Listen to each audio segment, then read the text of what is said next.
Good morning. Good morning, everyone. Welcome to day 2 of 2022 Informs Regional Analytics Conference, Chicago. My name is Zay Tang. Some of you saw me yesterday. I'm the president of Informs Chicago chapter this year, and I've been with chapter for 3 years. And after I talked about this yesterday, I heard about a correction that Don told me that this series of conference actually dates back to 2013. It's not 2016. So we almost hitting the 10-year mark. That's incredible. And I thank everyone for your continuous participation and support. The theme of this year is delivering excellence, how OR and analytics help the Midwest run. We had a very good day 1 of the conference yesterday in person at DePaul University. But today we will continue the discussion on a new series of topics, including how to use data and analytics techniques in supply chains, in saving local news, and in achieve enterprise performance management. We will also be having a panel discussion about analytics for social good. I wanted to take this opportunity to say again, introduce again to our Informs Chicago chapter. Those of you who are new to this, Informs is the largest professional society for practitioners, researchers, students, academics in operations and research, management sciences, and analytics. Our chapter is one of the most active regional local chapters of Informs. We strive to provide opportunities and events to our members in greater Chicago region to stay connected throughout the year. For example, this year, we've had a series of events like a workshop on data visualization, a webinar, a virtual career fair for our student community, as well as a meet and greet chapter member meeting. I hope you will be interested, especially after this conference, into joining our chapter, joining Informs, and even becoming a volunteer like me, like our team in the room, to serve the community, to give back, and to stay connected with the community. So please follow our Twitter account, please join our LinkedIn group and our Meetup group, and we will be announcing our future events through these channels.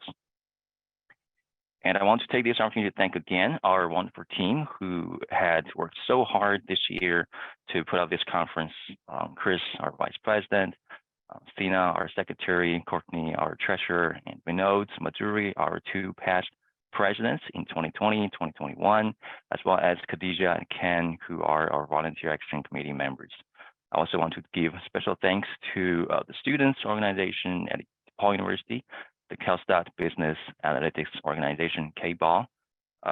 They are Shoaib, Walter, Kate, Prince, Giovanni, Sharia, and Ethan. They have been helping us greatly to help with the on-site logistics of the conference, especially yesterday.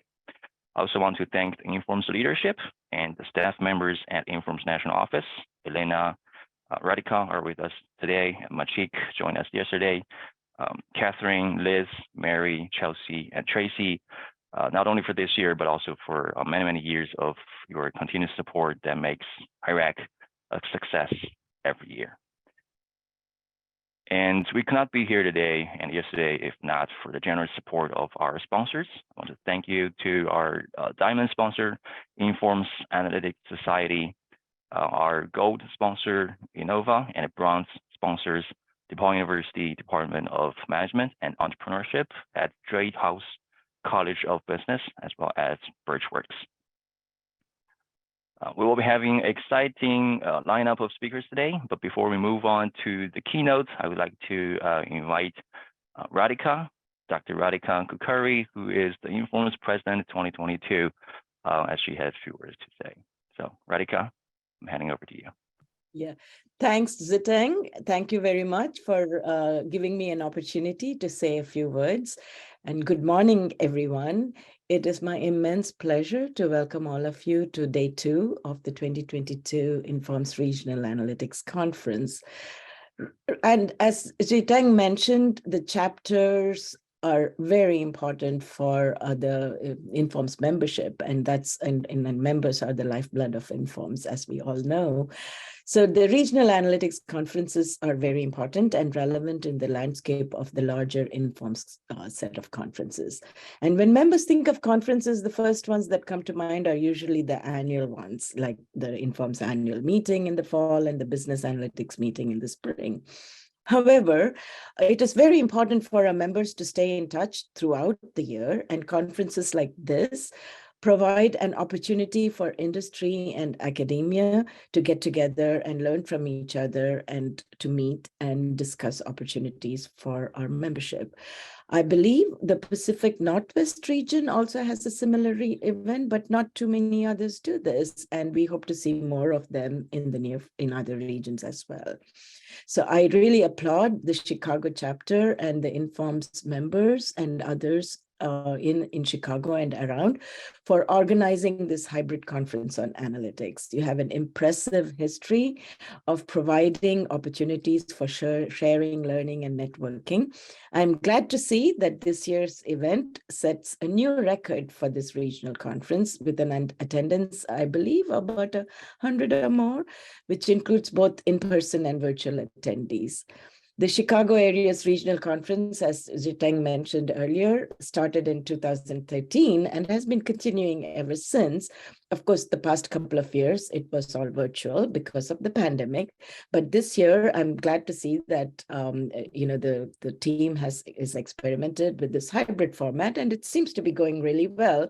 Yesterday, the first day of the conference was hybrid, allowing some members to meet in person while others dialed in, and I was one of them. And I really enjoyed listening to the sessions and watching the award presentation to the Researcher of the Year and the Student of the Year. So congratulations to the winners. And it was exciting. The presentations I watched yesterday were really good, and I enjoyed listening to them. So thank you for giving me that opportunity to do that. Today is fully online with a very interesting and exciting keynote and some talks and a panel discussion as well. So congratulations once again to the organizing committee for making this hybrid format work well. Thank you very much to DePaul University for hosting the in-person part of the event yesterday, and to all the sponsors of the conference as well. I wish you all a great experience today and look forward to seeing many of you in person over the next few years. I hope I get a chance to do that, and wish you all a wonderful day and enjoy the conference. Thank you, Ziteng. Back to you. Thank you, Radhika, for the warm greetings. I think now we can turn to Madhuri, who will be introducing our keynote speaker. Yes. So Dr. Edward Malthouse, he is the Erastus Otis Haven Professor of Integrated Marketing Communications and Professor of Industrial Engineering and Management Science at Northwestern University. He's also the Research Director of the Spiegel Center for Digital and Database Marketing and was the co-editor of Journal of Interactive Marketing from 2005 to 2011. He earned his PhD in 1995 from Northwestern and completed a postdoc at Kellogg. His research interests have centered on customer engagement, digital and social media, CRM and LTV models, predictive analytics, recommender systems, and unsupervised learning. He received Northwestern's Walter Award for Research Excellence in 2009 and has won many Best Paper awards over the years. Recently, he worked with Google, Mather Economics, and Midwestern news organizations to develop subscriber engagement index system that helps them find sustainable revenue models. I have had the privilege of being his student in my Master's in Analytics program data mining course at Northwestern, and it was awesome.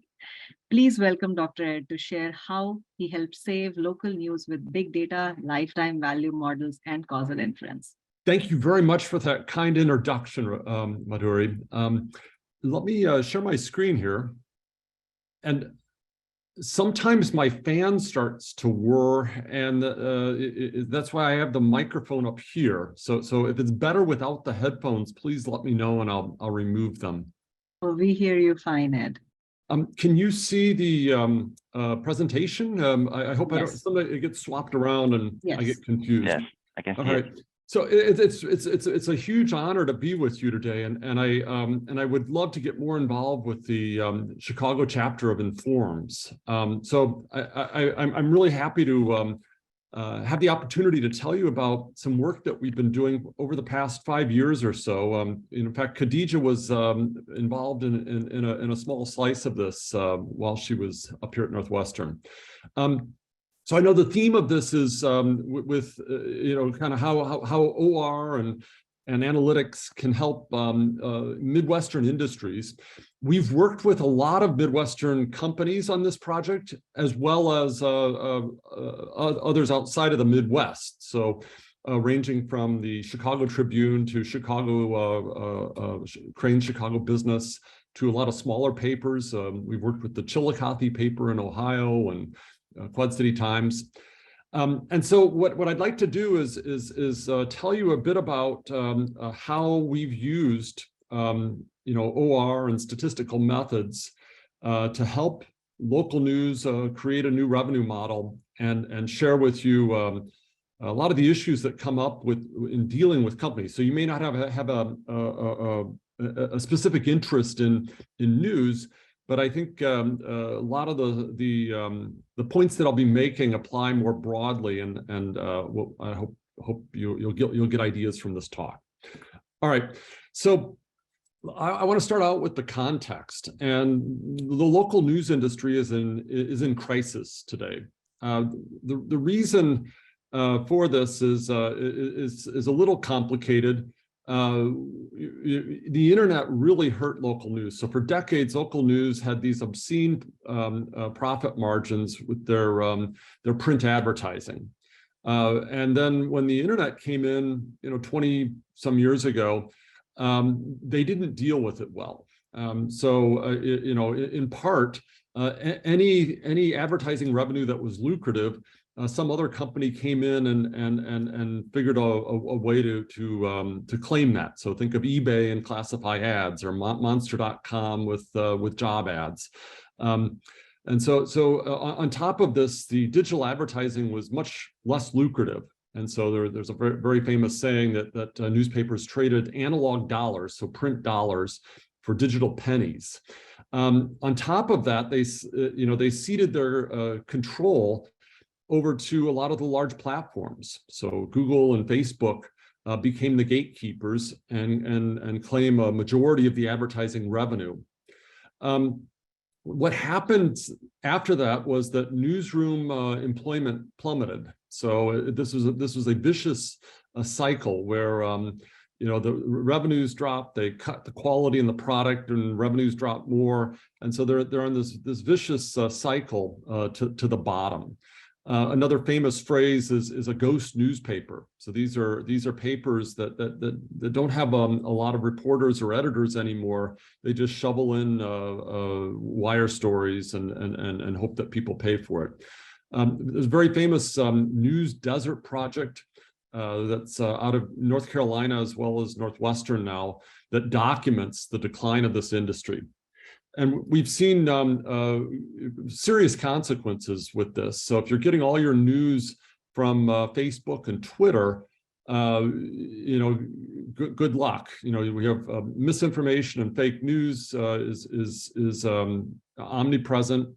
There have been many academic studies that have documented these effects. So communities where local newspapers have closed have increases in government spending. So when the local news organizations aren't there to keep an eye on the functioning of government costs increase. It's been documented that we have lower voting rates and less candidate knowledge. All right, we're doing some work with Penny Abernathy, documenting how this affects civic participation. So people are no longer participating in their communities as much. And so the question that I want to address today then is how can data science really address this local news crisis? So really what I'm going to do is talk about two pieces. So we've spent a lot of time using churn models to try to understand what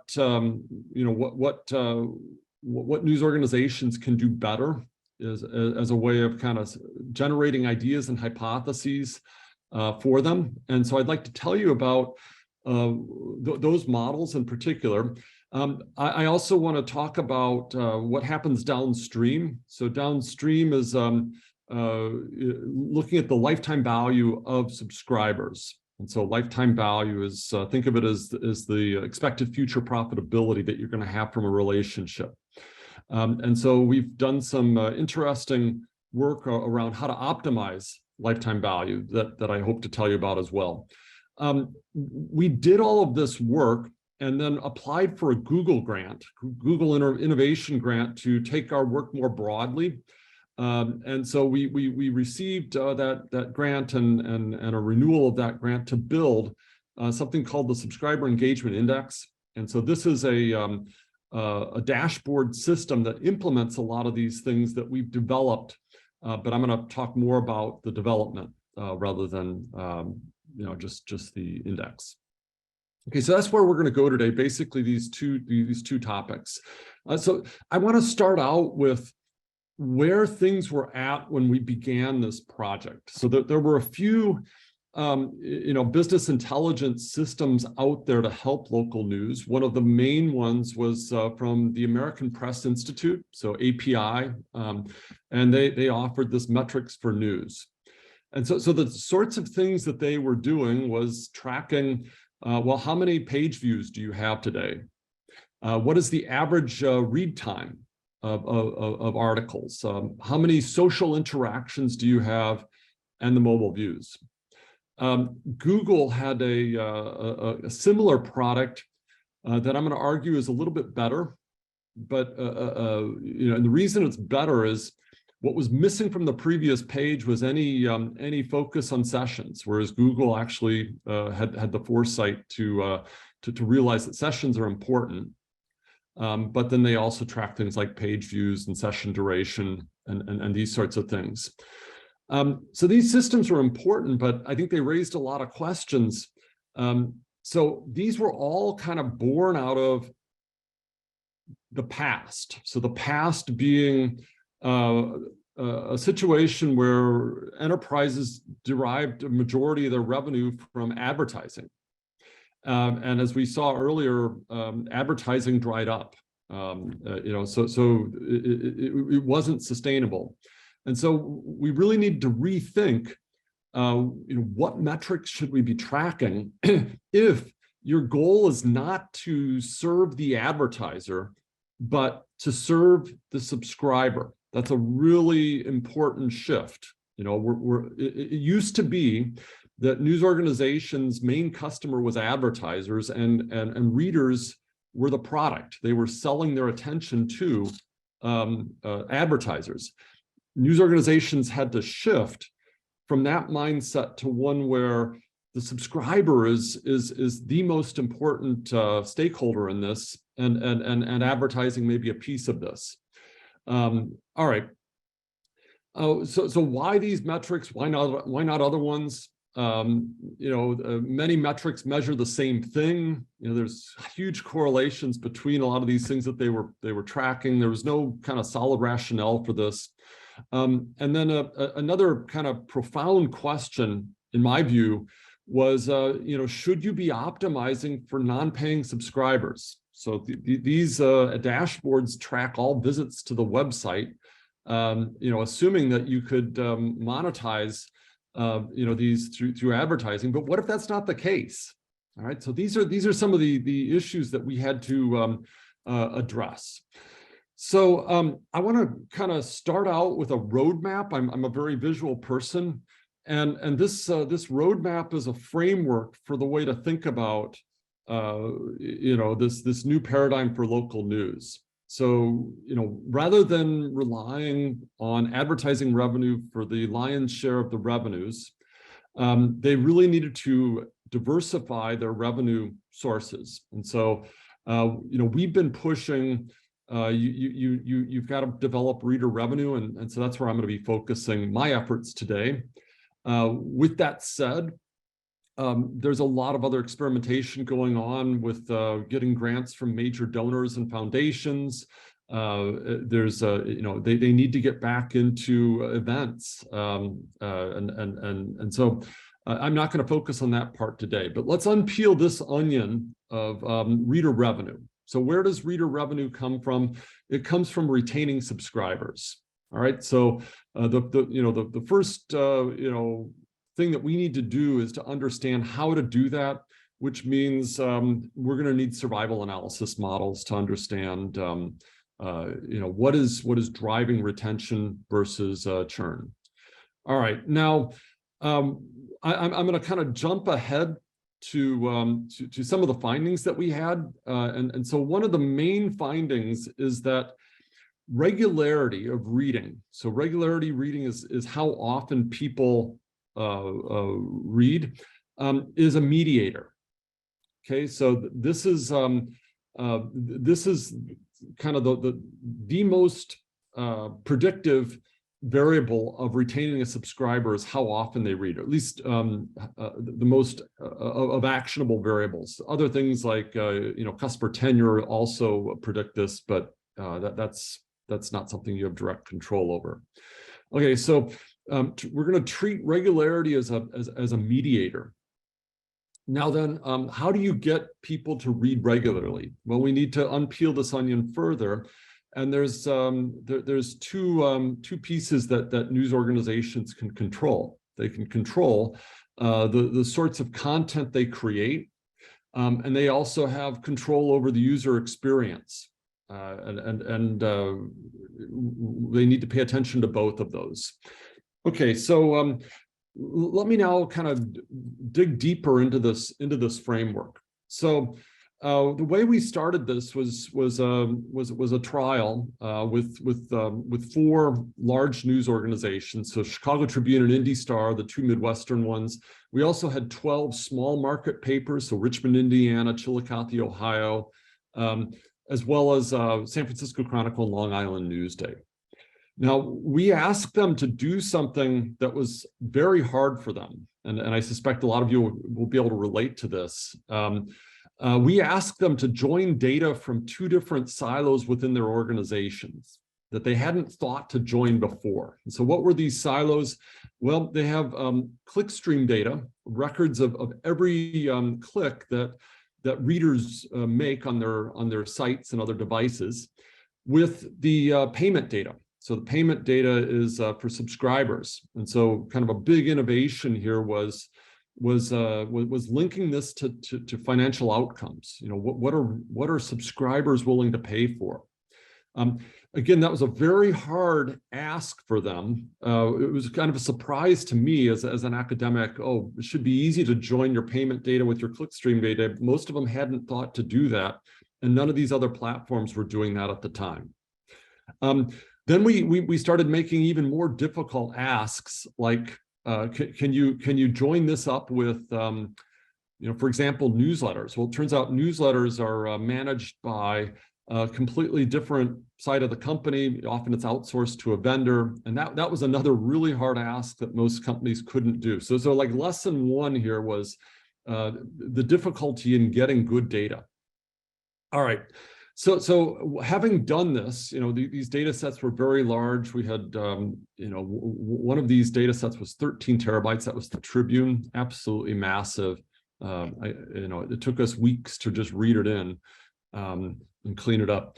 So once we had this, our tool of choice was survival analysis. So what I'm going to be showing you today are a lot of results from survival models with time-dependent covariates. I want to understand how do reading behaviors suggest whether a customer is going to stick around. We also have controls. So controls are like what season of the year is this? So different times of the year may have different churn rates. Tenure of a customer is a big one. Location. So are you in market or are you out of market? So these sorts of variables. All right. So what drives retention? What we found was regularity. So this is just habit. Getting me to come often often meaning a couple times a week. You can see that in this basic plot here. If you get me to come sort of 1 day in 3, the churn rate is reduced substantially. If you get me to come beyond 1 day in 3, it gets a bit better from there as well. So I'll share with you how we came to this, and so here are some churn models for the 3 big markets, as well as we were able to aggregate these 12 smaller markets together and treat them as a unit. We checked for differences across them, but there weren't a lot, so it was easier to just keep them together. And so first thing you'll see is that we get these are all z-scores from our churn models.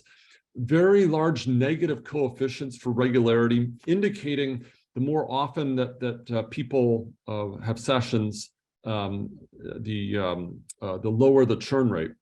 Now, the thing that was a giant surprise to me, I had a postdoc here, and he came in and with preliminary results, and I fell off my chair when I saw these page view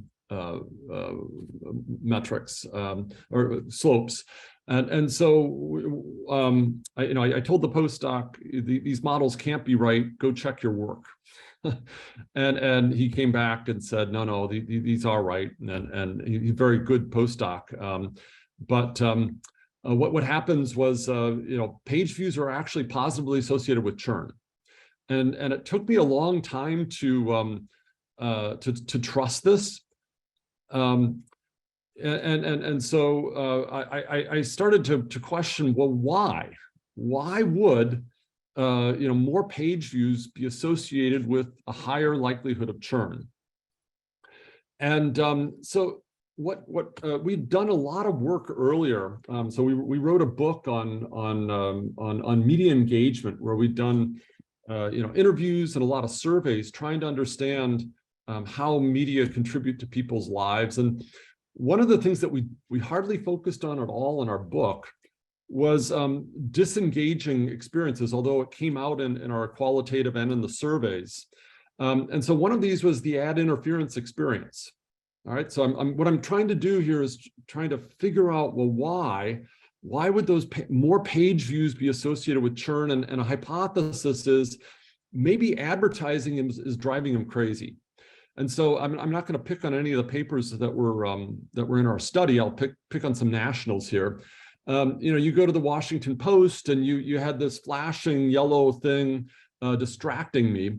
And what's happening is this organization is trying to kind of live on the old model, where advertising revenue was king, and at the same time they were expecting me to pay for the product.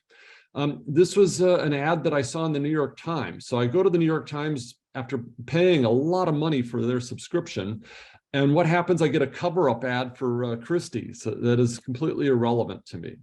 My experiences on mobile are even worse, where I'm trying to read an article and I'm paying New York Times a ton of money, and I end up bumping the wrong thing, and it takes me off their site to some advertiser's site.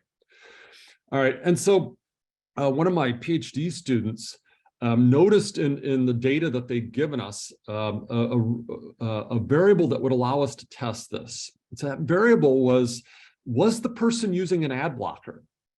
All right, and so this student then kind of fitted an interaction term in the churn model, breaking out the page view effect by ad blocker or not. And so people who were not using an ad blocker, the more pages they read, the more they wanted to not come back. All right. Now, people who were using an ad blocker, the effect was flat and not significant.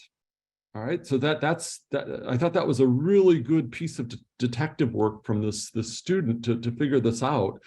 This was a kind of a revelation for a lot of these editors who, it kind of confirmed what I think a lot of the editors had been preaching, that the advertising was destroying the product, but this gave them something to kind of take back to the business people to argue against, creating such a poor environment for them.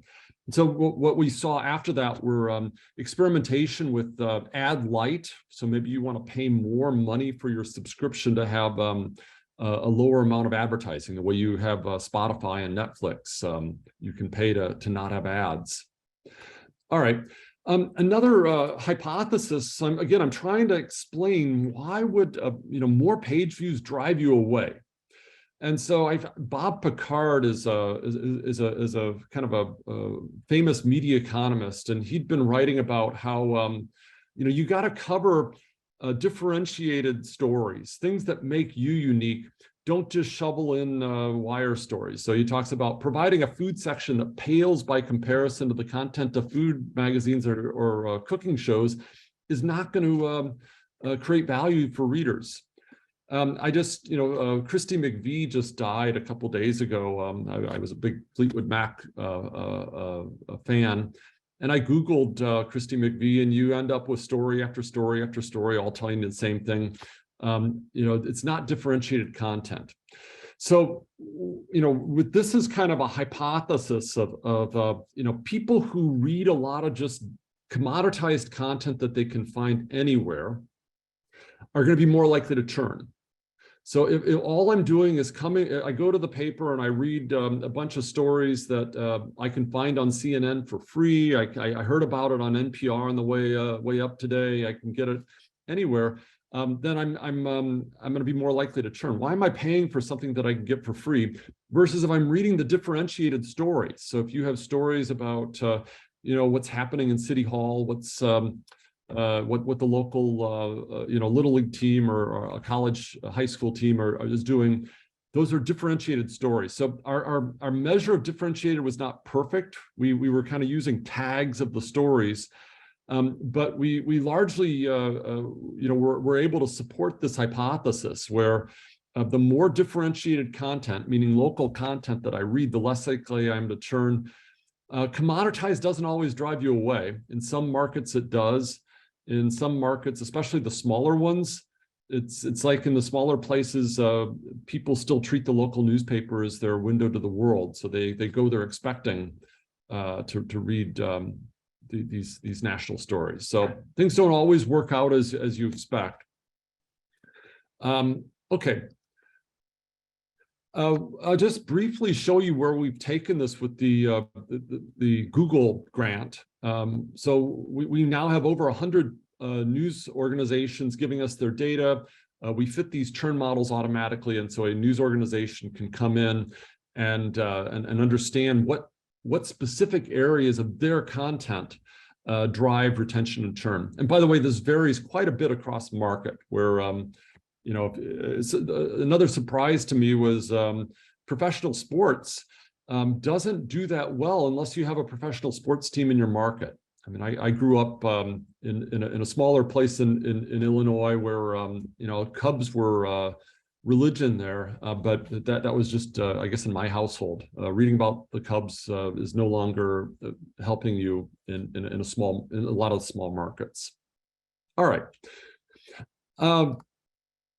So another hypothesis that we had that came out of our earlier research was that there's just too much news, that more is actually worse, that I get overwhelmed. So I feel drowned by the news. I wish the newspaper had fewer pages. It has too many sections. I can't keep up. And I look at that thing and then I become depressed because I see all this stuff that I should be reading. I just don't have time. And so, it sits unread. All right. And so then, with this as hypothesis, then good curation ought to create higher retention. So I pay the economist to curate for me. I don't want to read hundreds of stories. I want to read a dozen stories that are relevant to me. And so, Google News gets this. Google News does this brilliantly. They filter out the stories that I'm interested in, and they keep me informed without overwhelming me. News organizations were actually doing a decent job on newsletters. So, I had a hypothesis. It's not about time spent. More time spent was driving me away. If you can tell me what's important in 2 sentences, I'm a happy reader, and I'm going to stick around. All right. So my hypothesis that I'm going to try to develop around this is, if I get your newsletters and I read your newsletters, then I'm more likely to be retained because you're doing good curation for me. All right. Just another example that I thought was quite interesting was the BBC seems to know about this. If you don't have time to read 500 words, well, let me tell you the story in 100 words to keep you up to date. Unfortunately, I don't have their data. This was a real hard thing to study because most organizations didn't have their newsletter data. They'd given it away to other organizations.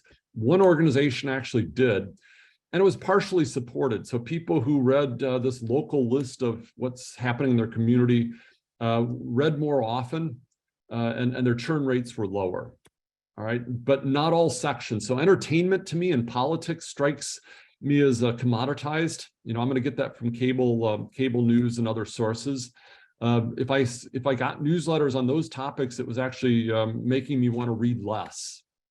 Travel's another one of those. So the moral of the story is focus on what you do well, and don't try to do everything. Okay, I think, let's see. I guess I'll talk about one other study that we ended up doing, and this was around mobile devices. So one of our partners, this happened to be McClatchy. McClatchy has about 26 papers around the country, including some in Illinois, down near St. Louis and Louisville and some others. So we had information about devices that they were using. And now this was kind of a tricky one because there's a lot of confounding. The more sessions I have gets confounded with the devices that I'm using. So what we ended up doing was clustering. And so we found 6 different clusters, trying different different numbers of clusters and all that. But there was a group that was hardly engaged at all, a group that used the mobile app with a little bit of tablet and desktop as well. There was kind of a heavy tablet group, a desktop with mobile group, a mobile only group, and a desktop only. Now, what's important to note is mobile is different than app. So mobile means I'm going to your site with a mobile browser versus I have your mobile app downloaded on my phone. All right. So think of this as I've downloaded your app. This is I'm accessing you through a browser on my phone. All right. Now, what we found was, we came into this with a multi-channel hypothesis that the more channels that I use, the better customer that I'll be. It turned out we didn't really find that. What we found was that there were much higher churn rates among this mobile-only group. Low all was bad, of course. Their churn rate was substantially higher, but across apps plus others, tablet plus desktop, all of these had fairly low churn rates. The mobile-only was higher, and so then the question is why? Our explanation for this was the content was not optimized for a mobile browser. You're optimizing for a larger screen. You're not optimizing for my small screen on my phone.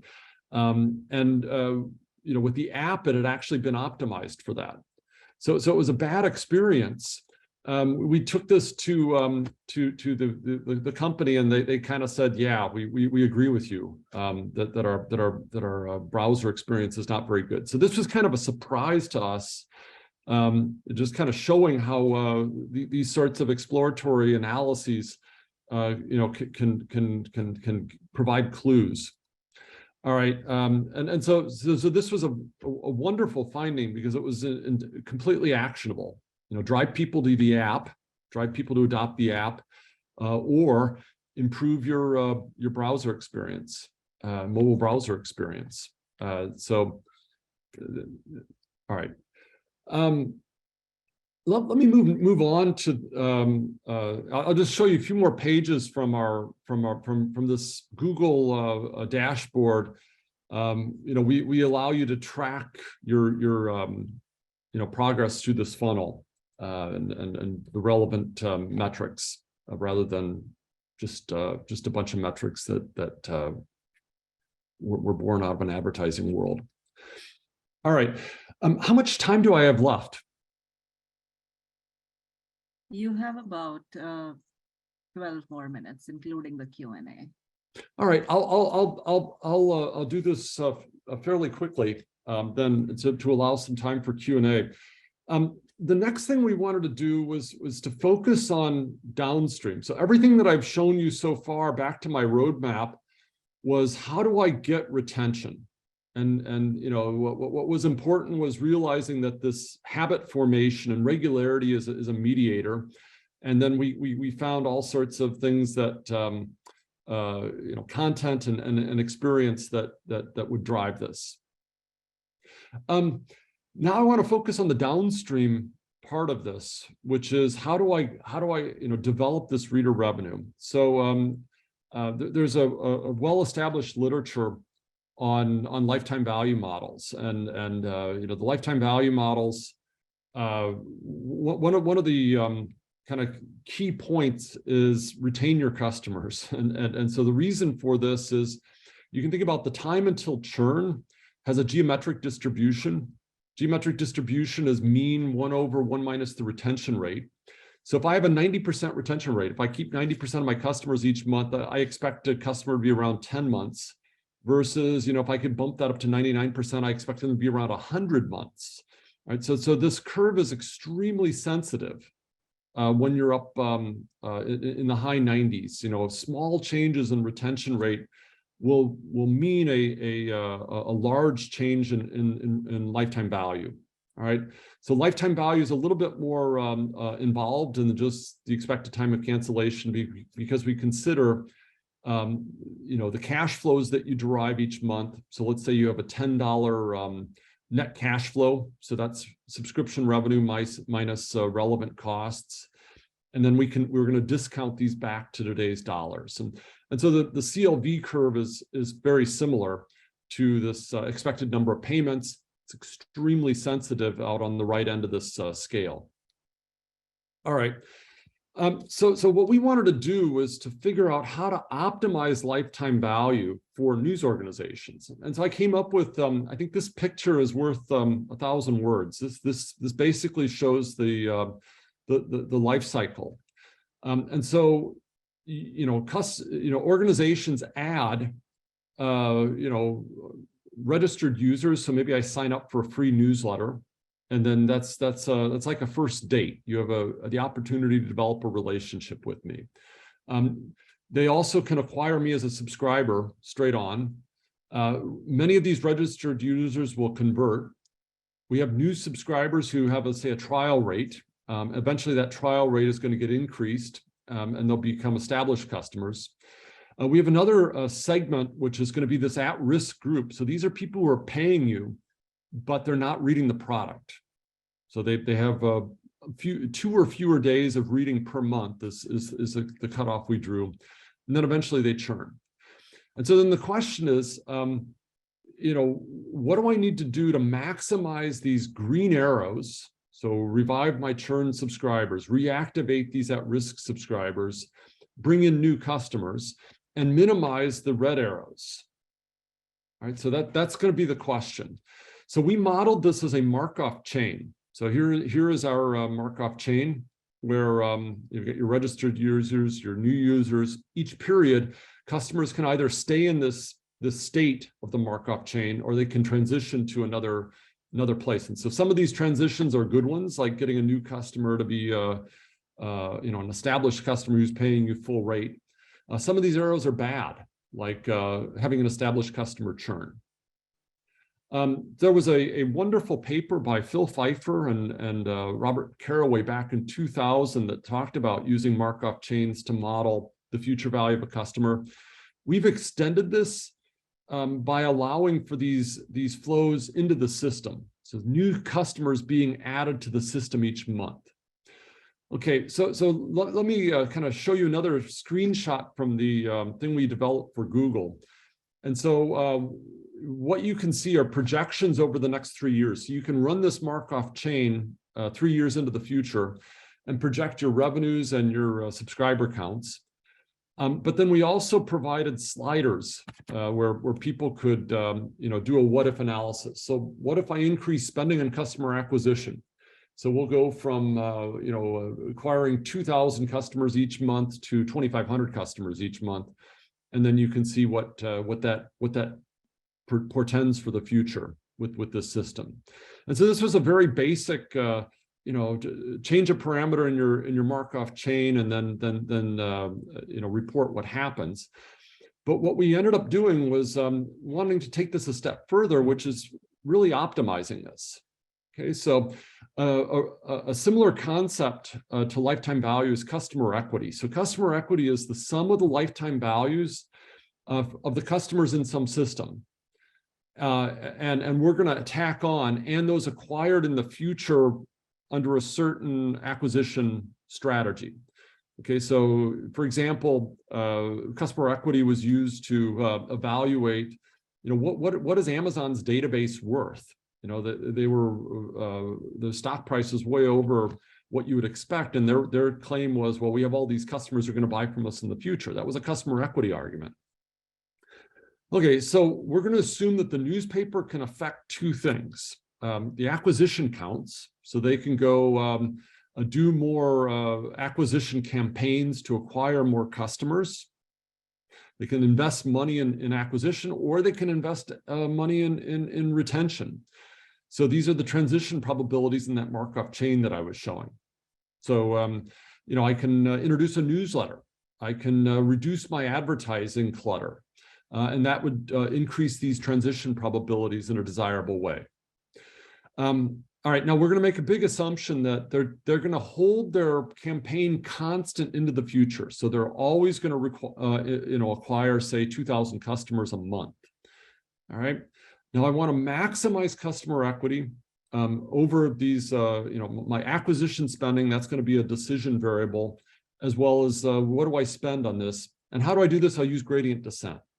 Well, there's a problem with this, and the problem is, acquisition counts are in different units than my retention probabilities. So I need to find a common denominator. So that common denominator is going to be dollars. So we modeled these with exponential functions. I have a retention probability, and what I assume is that it's fairly easy to increase retention at low levels. It's going to be really expensive to increase it when I'm up at these high levels, and there's going to be some ceiling where I'll never get my retention rate above that ceiling level. So the ceiling is going to be a manager specified parameter. Now then, what we did, I dropped these equations in, but let me just say in English what we did. We want to use gradient descent, so we need gradients. We've been able to find in closed form, how does customer equity depend on the number of customers acquired, and how does customer equity depend on my transition probabilities? Then what we do is we use the chain rule. So the chain rule, I need to get to dollars, remember, and I just wrote, this exponential function takes me from number of customers to dollars, and so I can find that with just the chain rule, kind of like what you do with back propagation. All right, so now I have my gradients. I can go use gradient descent to maximize this. We cooked up a scenario that I'm not going to walk through in detail here because I know we're running short on time, where we chose numbers from one particular news organization as to what they were doing. We worked with managers to come up with these ceiling values for these exponential functions. And then we used our earlier data to get to estimate the transition matrices. Let me kind of jump to the punchline was we put this into our optimization using gradient descent, and found that they could allocate their resources in a better way, where they should shift money to more on retention versus acquisition, but to achieve a substantial increase in the customer equity. And so that was the second piece. By the way, we have papers that have either been published or in review on all of these topics, if anybody is interested in the details. So anyway, let me kind of wrap up. Let go of the old advertising supported model. Let go of your commodity content. Let go of bad user experiences. Develop habits through unique, original, quality journalism, understanding the audience needs, good curation, engaging people with relevant newsletters with good curation and a good user experience. I'll just close with some words from Arthur Sulzberger, who is the publisher of the New York Times. And he says, the pay model strategy is deceptively simple. So the pay model, meaning getting people to pay for the product, like Netflix or Spotify. You can call it marketing strategy or digital subscription, but at the end of the day, it's really making something worth paying for. And that's what we've been trying to show news organizations how to do. So, with this, I'd love to open it up for questions. Thanks, Ed. We have one question, and that is for the slide where you were showing that the page views have really high negative impact on retention. So the question was from Beverly, and she asked, are these linear relationships? So what you'll find with page views is they're count variables that are extremely right skewed, and you kind of expect some diminishing returns. So we logged but then once you log it, we've tried like generalized additive models just to see if there's anything beyond the log transformation, and the log transformation gets you just about everything there is. So you don't need to go much beyond the log transform. I love my log transforms, as Madhuri will, I love it too, by corollary. Hope that answers your question, Beverly. If there is any follow-up, please let us know. Thank you. Excellent. Any other questions, anyone? Please feel free to come off mute. We can take one more question before we move on to the next item on the agenda.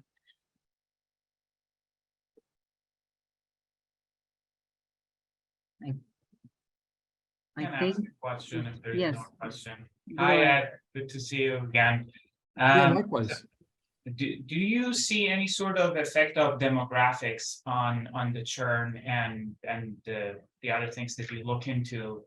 I specifically curious about age, especially the young kids are not very much probably interested in to subscribe rather than stay in any sort of kind of more conventional local news. They're more into TikToks and short videos and all sort of things. Have you looked at any sort of effect of demographics? It's a great question, and it's one of the limitations of big data. So we have massive data sets, 13 terabytes without a single demographic in there. And so we're actually working with one of our partners right now to do this ancient technique called a survey. where we Very helpful, very useful. So but it's we're gonna kind of combine data from the survey with behaviors, And then because they have exactly the question you raised. What do we need to be doing to attract people under 40 versus kind of the 40 to 65 demographic? And the surveys are in the field right now. So I'll be coming back to you shortly with hopefully with some answers, because I know that's really critical. It is. Thank you. Thank you. Great presentation. Thank you. Yeah, one last question from me also, Ed. Like, have you checked over time how the trends hold, the findings that you have shared, how quickly they can change as the demographic is like, Gen Z is coming in and like even further also. So I know age is still not known, but over the years, since you have massive data set.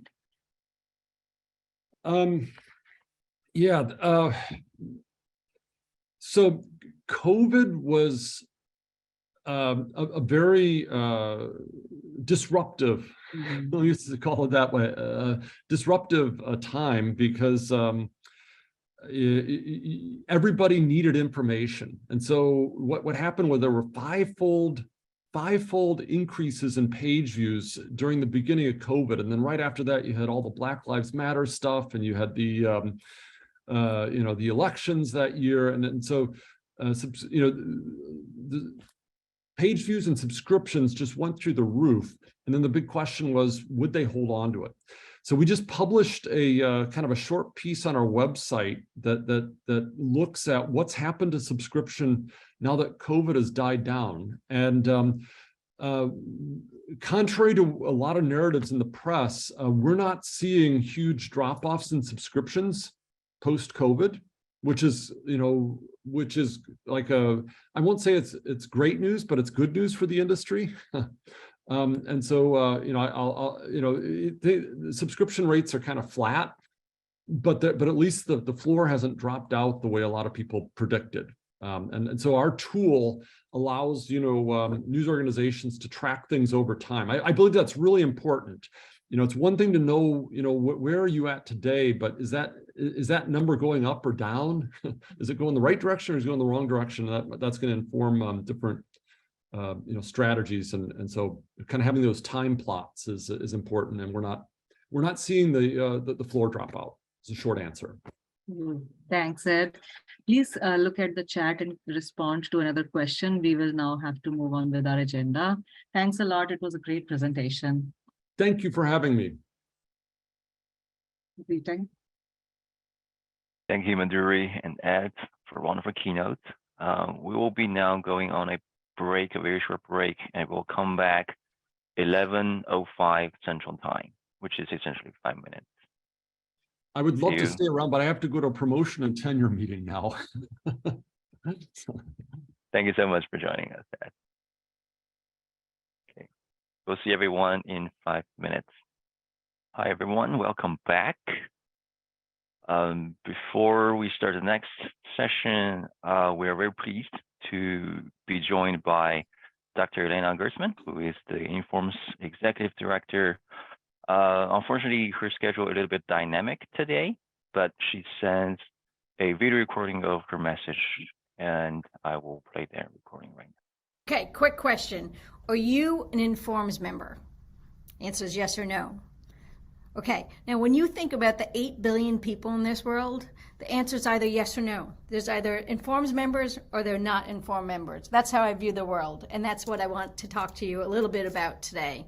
So my name's Elena Gertzman. I'm the Executive Director of Informs, and I'm really happy that I was invited to talk to you for a few minutes here at the 2022 Informs Regional Analytics Conference in Chicago. I used to work in Chicago, have family in Chicago, love Chicago. I know that you're virtual today, and some of you may not actually be in Chicago, but I'm very happy to be here. I want to talk to you a little bit about Informs. We are doing great. Our publications are breaking records in terms of how many people are submitting articles and how many people are reading articles. It's the largest number of people downloading our content this year, and it just keeps growing. Our meetings, of which this is one of them, is going strong, and we just had a large one in Indianapolis. Our staff is engaged. Many of you know that we have about 50 staff members who work for Informs members in our community every day, and we're engaged and we're happy to do what we do. Our volunteers are committed and passionate, including the folks that worked on this conference. So thank you for the Chicago chapter volunteers who made this conference happen for all of you. We're working on a tagline project. So if you think about actually in our lower left-hand part of this slide, you'll see this Informs brand, our logo. And of course, if you know what Informs is, you see the logo, you know it's us. But if you don't know what Informs is, right, the billions of people in the world that don't know what Informs is, can we come up with a tagline? A few words that will explain who we are and what we do. So that will be coming out in 2023. We have an invigorated content strategy. So as you know, we have a magazine, we have our website, we have social media, and what we're doing in 2023, we're going to provide a more integrated strategy. We're going to deliver the magazine 4 times a year. We're going to have more updates on the homepage and on social media, so stay tuned for that. We, of course, are very committed to diversity, equity, and inclusion in all we do. In every single thing we do, we better be doing it in a diverse, equitable, and inclusive way. And our membership is rebounding, and that's one of the reasons why I'm here to talk to you about membership. So in terms of talking to you about membership, when you get your renewal notice, or if you haven't joined yet, I hope you go to our website and you hit join today and you join. I want you to think of these things when you see that renewal notice, when you look at joining. This is optimal. Informs membership is optimal. It's a no-brainer. Of course, I'm going to join or rejoin. It's an easy decision tree. It's the best money I've spent all year. It's better than ever. This membership, better than ever in terms of 2023. It feels actually almost too good to be true. And finally, what I want you to see and feel when you get this renewal is this is my professional home. And these are words I carefully have chosen. When I say professional home, this is a professional organization, and you're here because of your profession, right? Because of your applied math, your love of applied math and better decision making and AI and ML and data analytics, and I can go on. But it's because it's your profession. But it's also your home. And the home is in your heart, right? In terms of what we make you feel. And I'm hoping you will find a community, that you have found a community in which we can be your professional home throughout your career. And this professional home is diverse, equitable, and inclusive. And on that note, I wish you the last few hours of a great conference, and I hope to see you soon. Bye-bye. Yeah, thanks to Elena for the message. Just want to add 2 sentences to that. Number 1, when you renew your Informs membership, please check in Chicago chapter as your local chapter to your membership. And number 2, we are also looking to have new people joining us as volunteer, either in the Volunteer Action Committee or the Chicago chapter board. So please message us if you are interested. Now I'll turn to Sina, who will introduce our next speaker.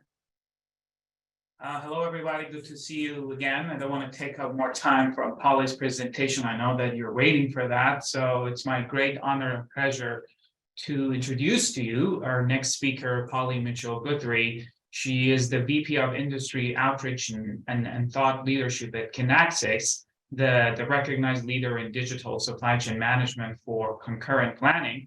And she will be talking about how more useful forecasts can improve supply chains. So without further ado, stage is yours, Polly. Please share your screen, and we are looking forward to your great presentation. All right, thank you, Sina. And I will tell you that I first met Sina when I tried to recruit him, something I did through my Informs membership. So another shout out for why Informs is a great organization to be part of. Even though I failed in recruiting him, I'm sure he's doing great work where he is, and I appreciate the invitation today. So I'm going to start off with a story. I'm talking today about models and how to make them more useful. And what I want to point out is it's not always the model's fault. So like all good stories, once upon a time, this is where we begin, there was a forecaster who built a useful model. And it was in an industry that generated, I can't name the industry because of confidentiality, but let's just take my word for it that the model generated millions of dollars of profit until the person who built the model started deleting a set of seasonality factors. He began manually adjusting it. He didn't tell anyone. He didn't leave any documentation because he actually left the company. And then the model did what models will do over time. It started to degrade. The big problem was that because he'd left no documentation, et cetera, it started producing bad optimizations and pricing recommendations. And it took them months to find it because the forecasts were at the bid price level. This was in the, it was a revenue management model in the travel and tourism industry. So the point is, this was a great model of generating millions of dollars of profit until it drifted and then caused millions of dollars of loss.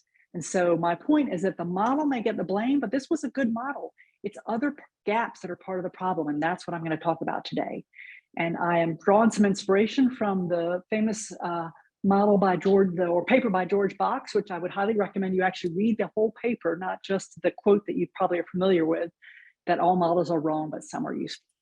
Okay, so there's lots of good work on forecast adoption, what's wrong with the forecast, why businesses won't use it, why it costs money to override, et cetera.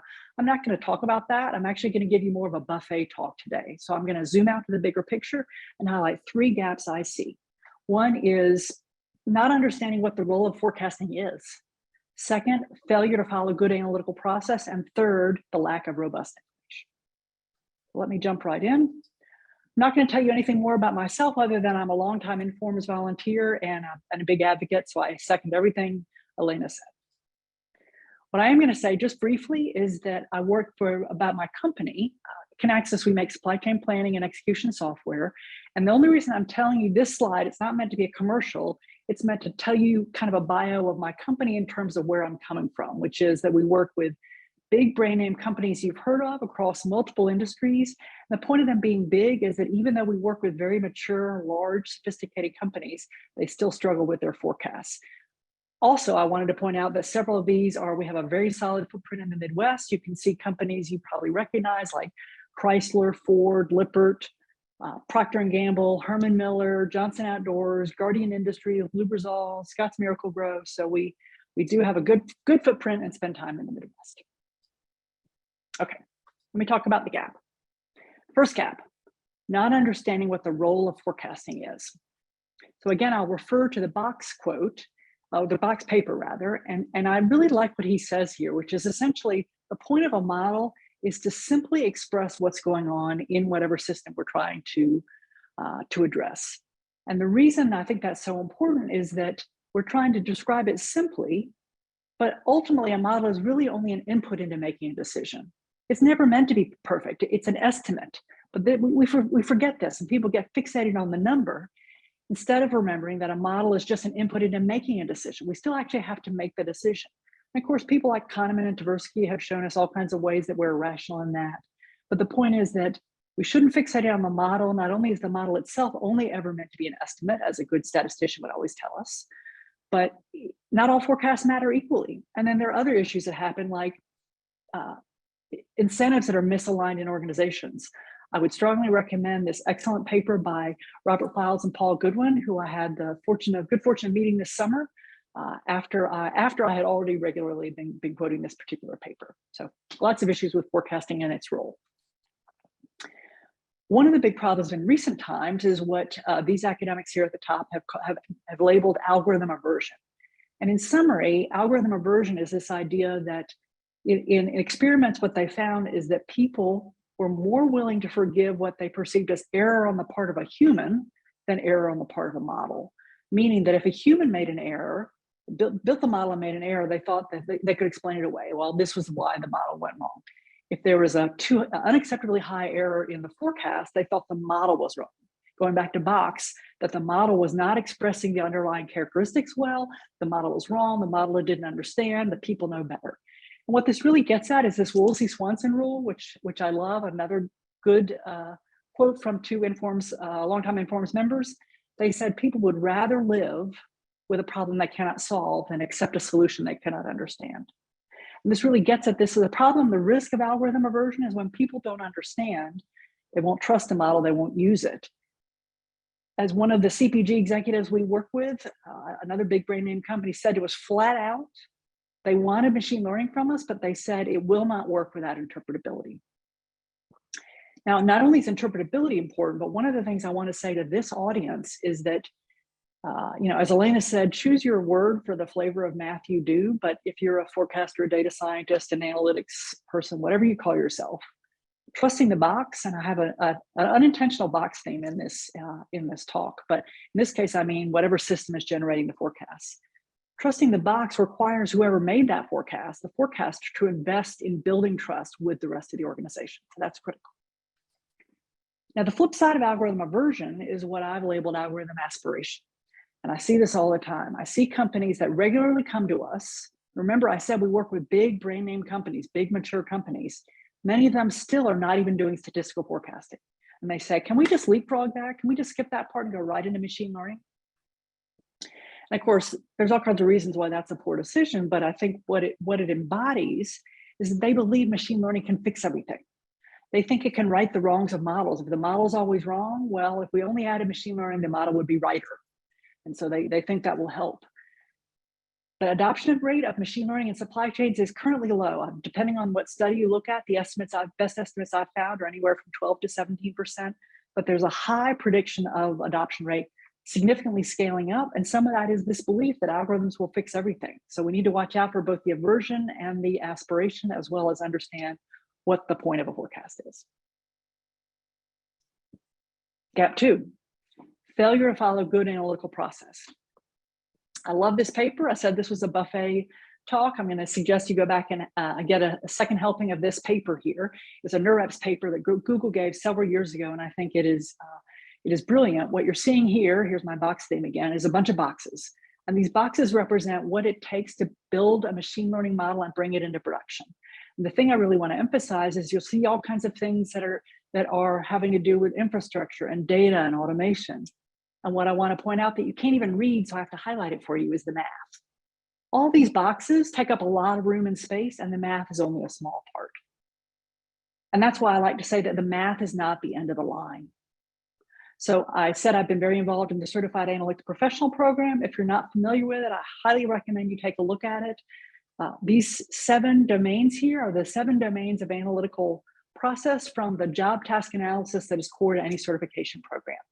Don't have time to go into it, but what I'm going to highlight here is just a few comments on some of the different stages. Where we start here is really critical, and that is, are we even solving the right problem? Jeff Cam, a professor for many years at the University of Cincinnati and another good Midwesterner, likes to say that managers are often better at describing symptoms than even describing a problem. So we have to frame the problem correctly, make sure we're solving the right problem, and even identify, is it an analytical problem? And then look at the underlying assumptions we have, because assumptions really color how we think about the world. Data.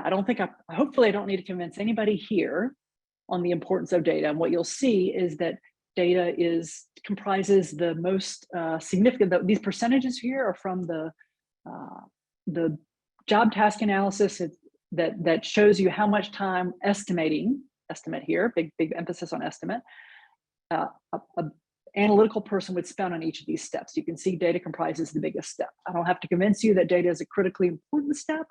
One quote I'll give you from one of our customers, Clorox, is that when they began the enterprise transformation that entailed changing the way they manage their supply chain, they set aside a year to work on their data. A year, because what they said, and I quote, it's important to realize that when you actually launch a digitally integrated tool, all of that data and data currency and having it accurate actually matters. When you're not connected, it doesn't matter as much, because when you're connected, it matters a lot.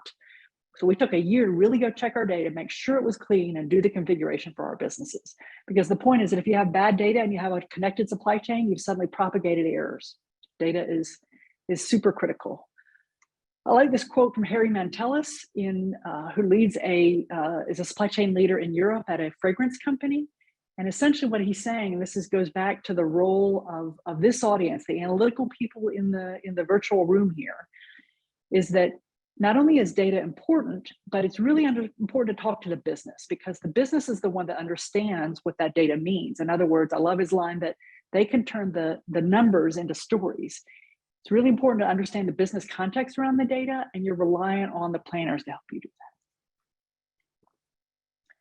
Next step, when I give lectures to universities, which I do quite often, and when I'm talking to analytics students, I make the big point here, only now have we actually gotten to what you love, which is the math.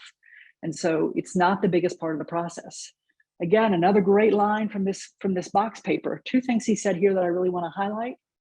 One are that essentially in building a model, I love his language. Simplicity illuminates, complication obscures. In 4 words, or 5 words, he essentially managed to say Occam's razor, that the simplest model we can use is always a better one. And secondly, that we need to remember not to beat the model to death.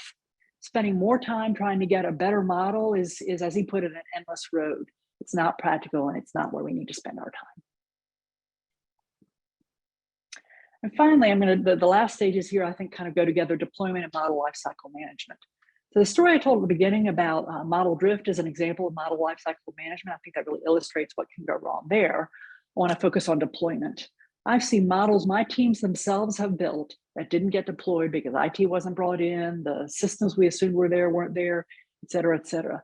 But the best illustration, if you've not heard of it, I would really point you to the link that will be in the slides to learn about the Netflix prize. This is several years ago that this happened, but in summary, Netflix paid $1 million in a competition to a team that was able to meet the criteria of the competition, which was to improve the lift on their recommendation model by 10%. But the kicker is that they never implemented the model because what they found is that the cost to engineer and compute it exceeded the business value. What a waste of $1 million that they never deployed the model.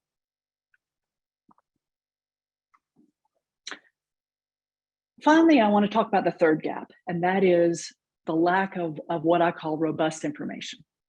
So imagine you're in Detroit, you're in the automotive industry, and your EVP of global sales for a given month says that her team can sell 200,000 vehicles. The question I always start my lectures with students with a pop quiz, and I say, how many vehicles do you make? I'm going to ask you just to think about that for a second. Your demand forecast, your sales leadership has said, this is why we have to have sales and operations planning, that's a whole other story. But your sales leader has said she can sell 200,000 vehicles. So how many do you make? And then I want you to imagine that this forecast was for April 2020. Now we all know that, of course, whatever number you'd picked would have been wrong. And that's an extreme example of the fact that information is never perfect. If we think about microeconomics, we know that information is never perfect. And certainly in the real world, information is never perfect. And so what happens in supply chains is that we have to buffer in some way. We have to buffer with inventory. Typically, inventory is rather the most common way to buffer. There's other ways of buffering. You can buffer with capacity, you can buffer with labor, but typically having to buffer in some way. And what we're seeing right now is the bullwhip effect, another key concept from supply chains, but where all the stockouts we had in 2020, 2021, companies wanted to avoid all their stockouts. They boosted their inventory. And now what we're seeing, especially in retail, but also in wholesale, is gluts of inventory that are bringing many of these companies absolutely down. Even Amazon overbuilt. So supply chains have to figure out some way to buffer, to absorb the uncertainty. And the question is, how do you do that? What they typically do is this. This is what I like to call a spaghetti chart, because what they say is, okay, we have all these different parts of our supply chain process. We're gonna each build a model to indicate what's going on in it. We're gonna look at what's the best way to handle that. We're gonna have a spreadsheet for that. And then we're gonna get the data from our various ERP systems, and we're gonna try to put it all together. And the reason I call this spaghetti is it's a mess. You've got disconnected silos of information and I don't think I even need to convince this audience of the fallacy of running an enterprise on spreadsheets. But the point here is that having more information alone is not going to give you what you need. What I would argue that we need is robust information. What I define as robust information is that your information needs to be intelligent, informed, immediate, inclusive, and have an impact. I'm going to talk about each of those. So by intelligent, I don't think I have to convince anyone here with this audience that it's a good idea to use descriptive, predictive, and prescriptive modeling to improve a supply chain. all kinds of things we can do. We can predict lead times so we can automate the response. We can improve our forecasts with machine learning enhancements. We can optimize things with like how much should we build based on limited budget. But two points I do want to make about intelligent information is that there's some notion out there about autonomous supply chains or lights out supply chains, or just we're going to automate everything, even outside of supply chain. What I would really argue is that we need to augment human intelligence with machine learning, optimization, analytics, AI, et cetera, not replace it. And second, I already made the point, I'll make it again because I think it's so important, that we need to ensure our models are interpretable, absolutely critical for adoption.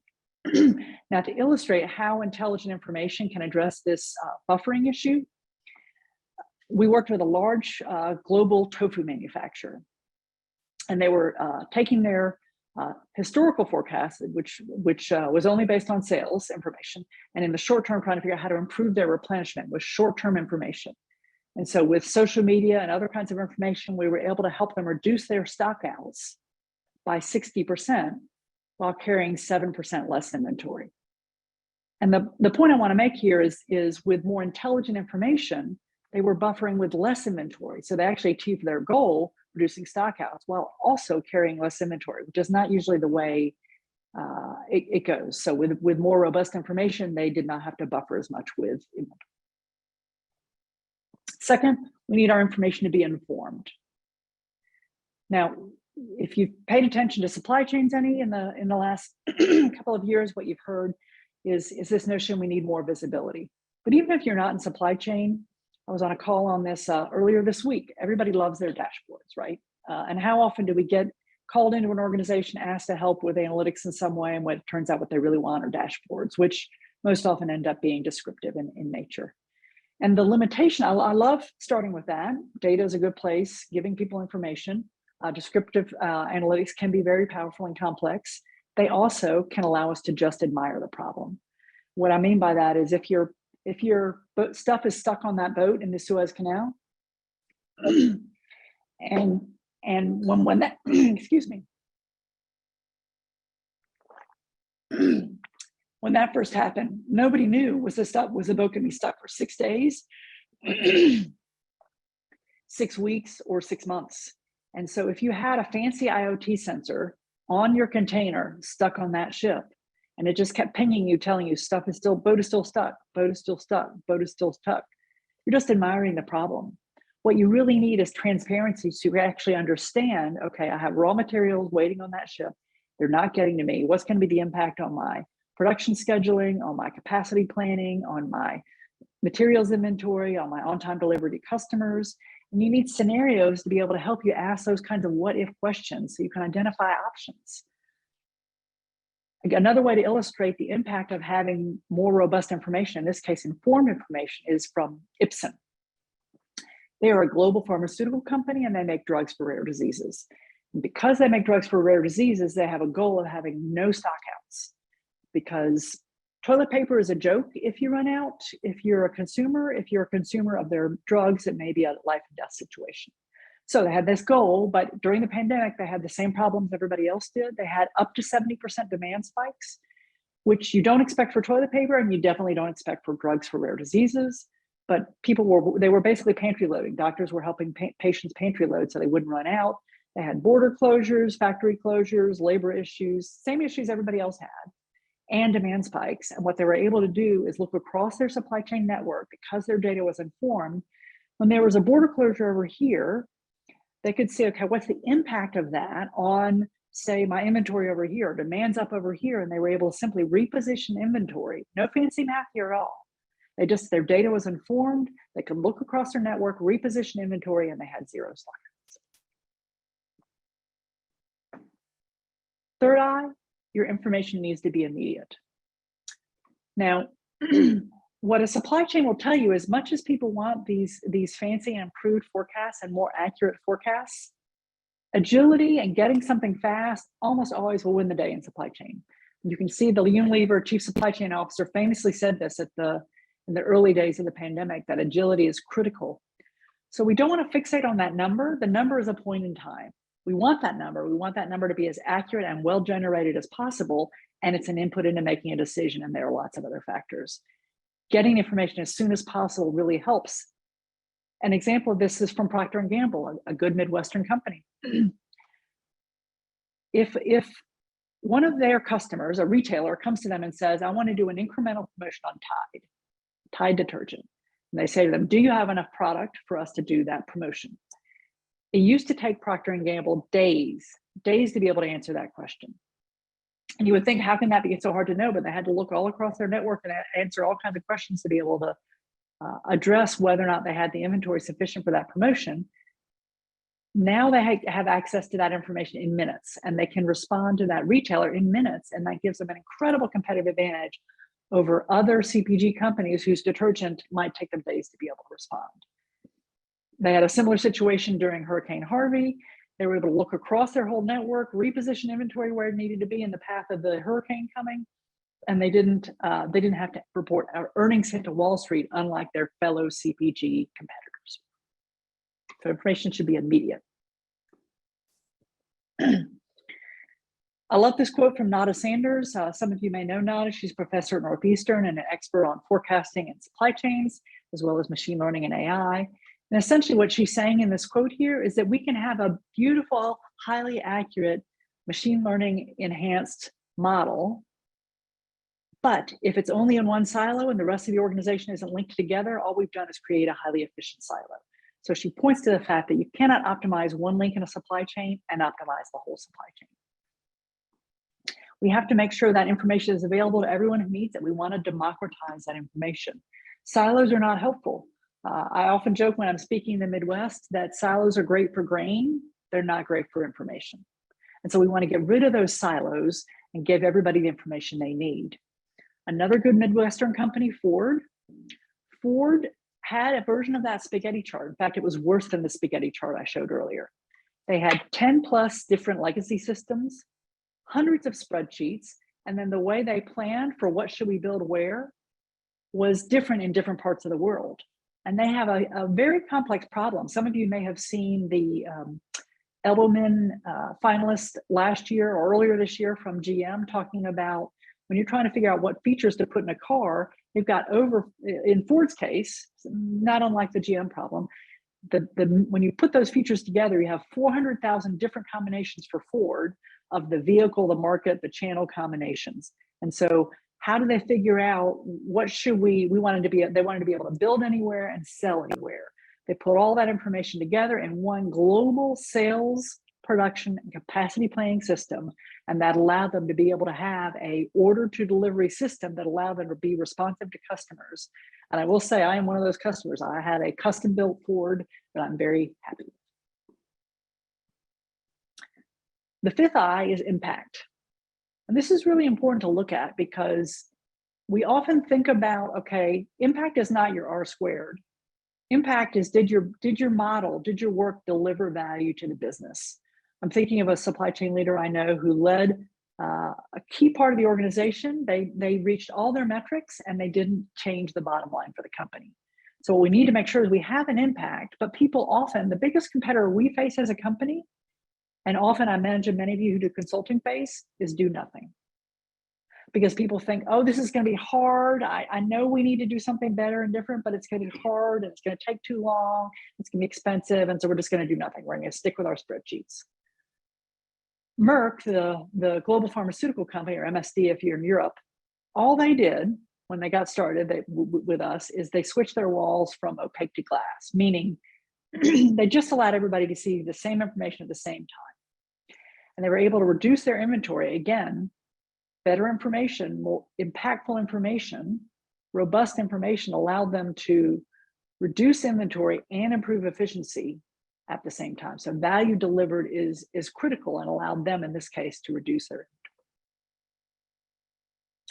So in summary, what I'm really trying to say here is that we want our forecasts to be useful. How do we make them more useful? Yes, let's build a better forecast. And there's all kinds of people who can talk to you about building a better forecast.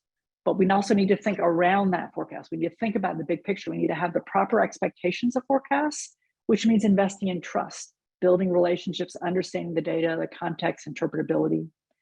We need to follow good analytical process. The math is not the end of the line. The math is an input to making a better model, which is an input to making a decision. And then we need to ensure robust information.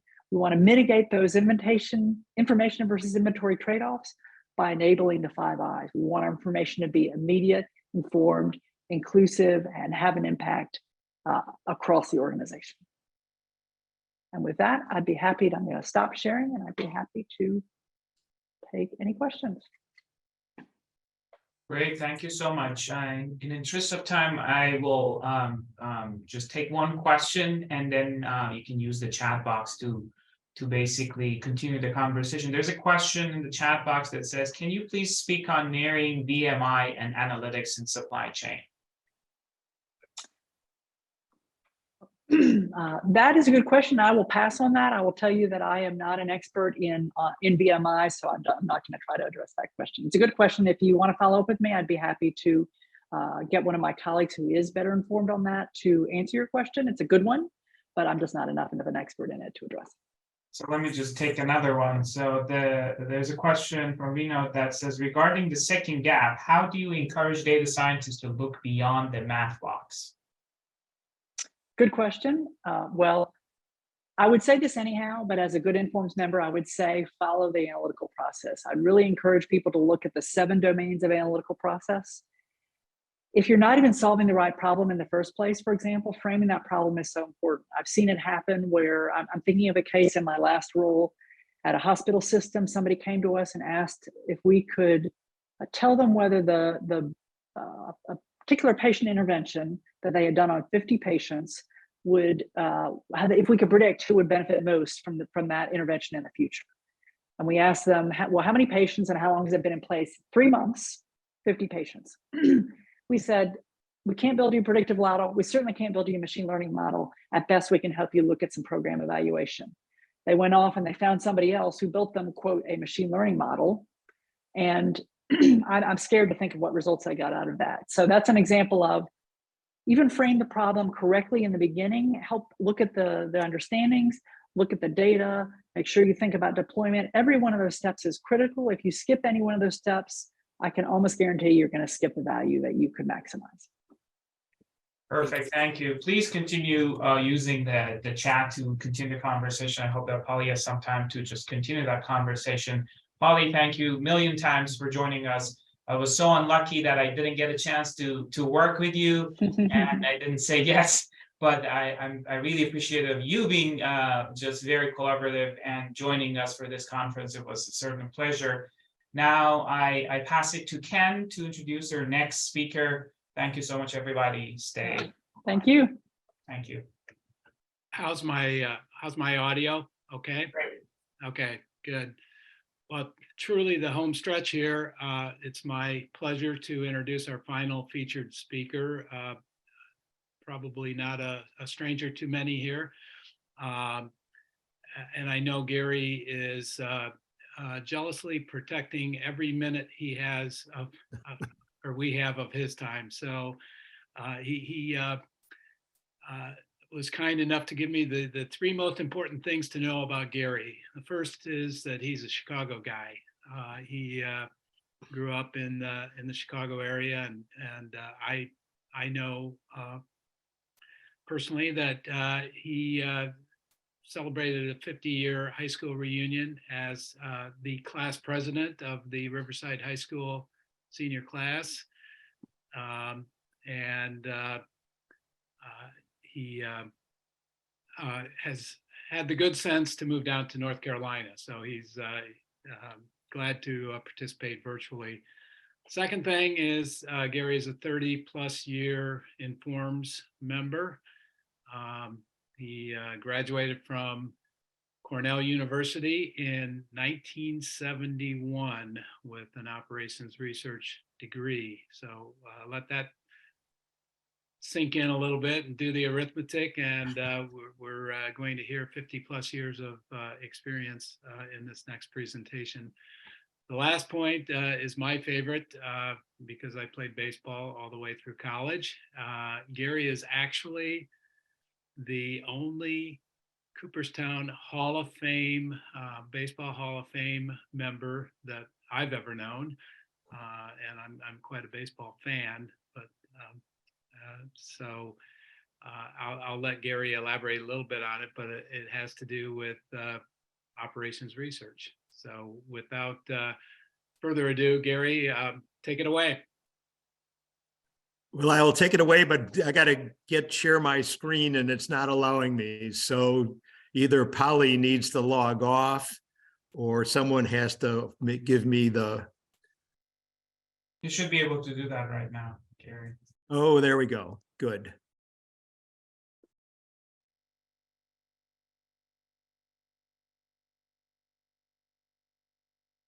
Can you see my first page? Okay, well, because we're running a little bit late, and this is typically a 1-hour presentation that I've packed, and we're running, I'm going to go till 10 minutes after, if that's okay. I know I'm being a good industrial engineer, want to keep the plane on time, but I'll go till 10 after. The quick answer to Ken's point is why I'm in the Baseball Hall of Fame. It was actually the oldest computer baseball game. It was my junior year game theory course in operations research at Cornell. And it's a long story, but wound up calling the guy, James Gates, curator and librarian in Cooperstown. And I told him about it. He said, so I'm in. It's not, I sent him the printout. It's not sitting next to a baseball with Babe Ruth. I think it's in a basement somewhere. So if you have questions, because I'm probably going to not have time, there is my email address, gcokins@garycokins.com. You can visit my website. More than welcome to invite me to connect in LinkedIn. Briefly more about me. I then got my MBA at Northwestern's Kellogg School. If you're doing the math, as Ken said, I am 73 years old, but I feel like I'm 43. My career began with about a decade with FMC Corporation, big conglomerate. Spent quite a bit of time in Milwaukee, then about 20 plus years in consulting with Deloitte, KPMG, EDS. And then just like Polly, I was with SAS for 16 years.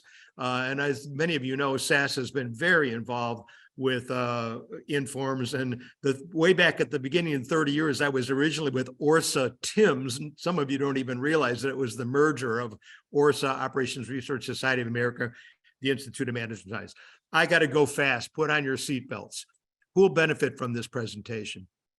Professionals who have previously struggled at promoting financial planning and analysis, enterprise performance management, and integrating business analytics into their decision support systems.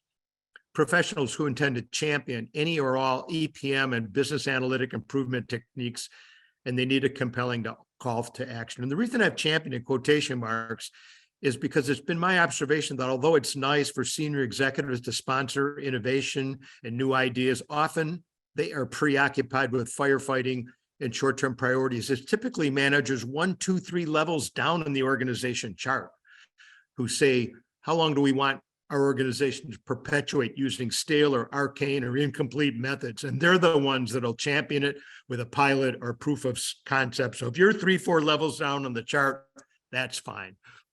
My agenda. I'm first going to clarify what this enterprise performance management's all about. There's a lot of confusion, lack of sense. Very briefly on business analytics, talk about pressures that have caused interest in the topic. And I will then drill down into 3 or 4 of those. And then I'll conclude showing you how do all these moving parts fit together.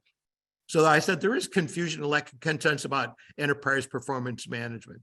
Is it HR? If you just Google the term performance management, it'll be about personnel, employee attrition, or employee appraisals, and so forth. It's much broader. Is it scorecards, KPIs, aligning strategy with the executives? Yes, but that's a subset. Is it about process, productivity, quality improvement? Yes, but that's also a subset. That's business process management, BPM, the world of lean management, Six Sigma, or is it all of the above? And it is. And the good news is this: enterprise performance management is not really new methods that people have to learn, but they are existing methods that many are already familiar with, have read about them, perhaps in magazines. But the problem is organizations that do implement them they implement them in isolation of each other. So you got risk management people, one part of the building, profit people, and the other pricing, other part of the building, process improvement, other part of the building. You get a lot more power and synergy when you seamlessly integrate all of these methods like gears in a machine, and even more power when you embed analytics into each of them of all flavors: regression, correlation, segmentation, clustering, association, the methods in the toolbox. So I believe you are going to get these slides. There is the definition I just gave. We'll briefly talk about analytics now, and I could put a definition up here from Wikipedia, but regardless how analytics should be defined, there should be no argument as its purpose. Better decisions, better actions. Analytics goals should be to gain insights and foresight and solve problems to make better and quicker decisions with more accurate and fact-based data and take the actions on it. I am lucky that I did author many books. You saw them earlier on, and I don't want to go through the whole story about how that all happened. And I'm not promoting the books where you need to go buy them. In fact, don't accuse me of, oh, this guy's pushing his books. But if you go to that link or to Wiley, chapter 1 is a free download. Now here's the continuum, rear view mirror, descriptive, diagnostic. You see the black dot, the outlier. When I co-authored the book with Larry Maisel, he was a partner at KPMG with me. I thought, oh, that's Mount Everest. That's as high as you can go. And then, as many of you know, in the last 5 or 6, 7 years, prescriptive analytics kind of like a stage above, but it's really code for optimization, linear programming. So what have caused enterprise performance management interest? Many of these methods have been around for decades, some even before computers. So why is there interest? I'm going to take 2 to 3 minutes to go through this laundry list, and then I'm going to drill down into, I believe, 4 of them. The first one we start is executive frustration with strategy failure. Most executives are good at formulating strategy. Their frustration is failure to successfully implement it. And if you actually monitor the involuntary turnover of CEOs in North America, it's increasing every year. Why? Boards of directors are impatient for CEOs not implementing the strategy. A good example, Carly Fiorini at Hewlett-Packard. 2, increased accountability. Today, there is no place to hide. You will be measured. You will be monitored. It doesn't necessarily mean employees' jobs are at risk, but it could adversely impact their salary increases and job promotions. 3, more rapid decision-making. Unlike a few years ago when you could test and learn, and today people are on the phone, go or no go, yes or no. They need to make decisions in real time. 4, mistrust of the managerial accounting system for transparency and accuracy. The reality is most managers don't trust the management accounting system. Why? Because those dreaded overhead allocations. We'll talk about that in a second. 5, poor customer value management. The reality is customers are the source of financial wealth creation for shareholders and owners. We need to connect customer creation to shareholders and owners. Sadly, the accountants are not calculating customer profitability. 6, contentious budgeting, poor resource capacity planning. The reality is I think the budget is a disaster. It's so broken. My advice is stop budgeting. Well, that probably caught many of your attention, but that begs the question, what was the purpose of a budget in the first place, and how can we basically fix it? I'll talk about that. 7, dysfunctional supply chain management. This is kind of an add-on to Polly's talk before me. To me, the problem is customers treat their suppliers as the enemy. Oh, let's just pound and negotiate lower prices on our supplier. We put them out of business. So what? We'll get another supplier. That's got to stop. It needs to be a marriage. Trading partners in a supply chain are competing against other supply chain partners. And finally, 8, unfulfilled return on investment promises from large IT systems like enterprise resource planning systems. And the issue here is if you ask a chief information officer, IT director, 2-3 years after they've gone through the 3-year implementation of a large ERP system, you ask him or her, how well do you believe the ROI has met or exceeded the ROI that was promised by the software salesman way back then? They'll be hard pressed to say, I'm not sure. We put in a lot of work. I don't know if we got the payback. That does not mean you need to implement it. But the problem is many ERP systems produce a lot of data, but not necessarily information. You convert data into information. That's what BI is all about. And so it's like growing the seeds from the ground, and the EPM systems produce that. So let me start with the first one: failure by executives to execute their strategy. Now we need to talk about the Kaplan and Dr. David Norton strategy map and balance scorecard. Many of you may be familiar with it. You may be familiar with the balance scorecard, but above that is really something arguably more important. It's the vision and mission statement. That must come from the executives. That's their job. Their job is to set direction. They need to answer the question in the vision statement: where do we want to go?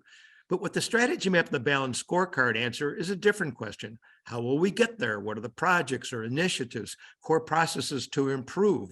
And you'll notice the strategy map is going into the balance scorecard. This may surprise you. The strategy map is 10 times more important than the balance scorecard. The balance scorecard is just a feedback mechanism. The map is like the GPS.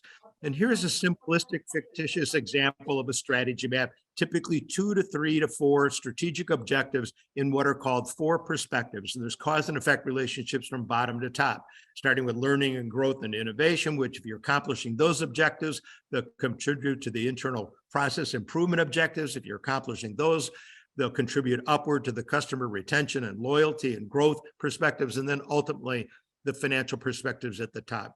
The reason Kaplan and Norton created this is most executives were overreacting to financial results reported at the end of the period. They said you need to shift your attention to non-financial metrics collected during the period and then react to them. The arrows, those are key performance indicators or measures. You get what you measure. If you can't measure it, you can't manage it. If you can't manage it, you can't improve it. To kind of summarize from the bottom to the top, a learning environment stimulates process excellence, which will lead to customer intimacy, retention, loyalty. That will create the financial boil. Imagine if every employee and manager in your company every day could answer this one question: how am I doing on what is important? How am I doing on what is important? Well, with the strategy map balance scorecard, the first half of the question's easy. They look at their dial. The executives will set targets on the dial, and they'll say, are we doing a favorable or unfavorable to the target?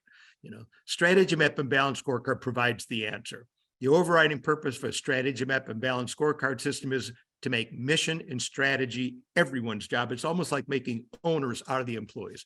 Let's move on to the management accounting.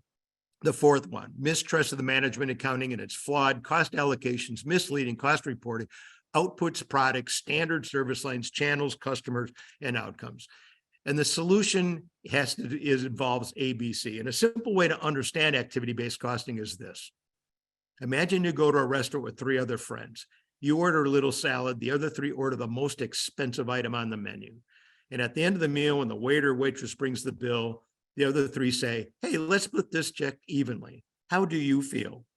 Not fair, not equitable. Well, that's how products and standard service lines also feel when the accountants take this large amount of indirect and shared expense, commonly called overhead, and to calculate the products or service lines, they spread it like butter across bread using allocation factors like number of labor hours, number of units produced, sales amount, full-time equivalents, number of employees in a cost center, square feet, square meter. None of those cost allocation factors reflect the unique consumption that the products and services uniquely consume with the end-to-end business processes and the activities that belong to them. So if you decompose the indirect expenses into cost pools, talking a little accounting ease here, and trace and assign them using a cause and effect relationship, you will discover that compared to that butter spreading, in reality, some of the products and services were overcosted. The others must be undercosted because it's a zero-sum error game.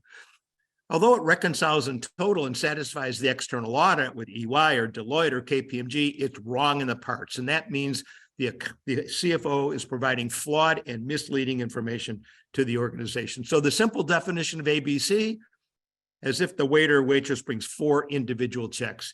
You only pay for what you consume. Now, the reason ABC is becoming of higher interest is over the last decades, you'll notice that the 3 universal components, recurring expenses, direct material, and overhead, the overhead is displacing the direct. And when you ask people why, they think, well, automation, machinery, computers, that's secondary. The main reason is over time, all organizations have had an increased proliferation of different types of products, manufacturers, more colors, more sizes, more ranges, banks, more types of depository accounts, insurance companies, more types of policies. The point is this: whenever you increase the diversity and variation of the outputs, it just produces complexity. And the complexity causes the need for more and more indirect expense to manage it. So 10, 20, 30 years ago, when you had homogeneous products, not too much diversity, all right, most of the expenses were direct. You could butter spread, introduce some error with the indirect. That's not the case today. Now, here's an explanation of how ABC works. Look at the left side diagram. Every manager on the planet Earth is familiar with it. It's responsibility center, cost center statement, salary, equipment, travel, and all that stuff. When you ask managers who get this report, how much insight and understanding do you get about the cost that you can influence and control? Their answer is not much. Notice at the bottom, I say when managers get this kind of report, they are either happy or sad, but they're rarely any smarter. And it's not that the report's bad, it's just that the data is not structured to answer it. So ABC moves the data into the middle one, a different data structure. Key scan claims, analyze claims. Notice verb, adjective, noun. We're using the language of work.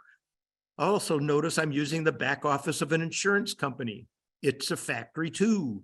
And then we reassign the activity costs into the products and customer service lines, just like the waiter or waitress in the restaurant, based on how they are consumed. Now, I've rotated the previous diagram to the left 90 degrees. It isn't as simple like, oh, you take ledger expenses, put them into activities that are in the processes, and then calculate the cost. The right side's more realistic because you have support departments that support other support departments that ultimately support the frontline departments that interact with customers, make products. It has to be a multiple stage cost assignment network. Now, I want to warn you, the next slide is complicated, complex looking. I'm going to go through it fast, but I'm going to give you a link where you can read about it at your leisure. There it is. It's not don't confuse this with a process flow chart with swim lanes. It's a reassignment network.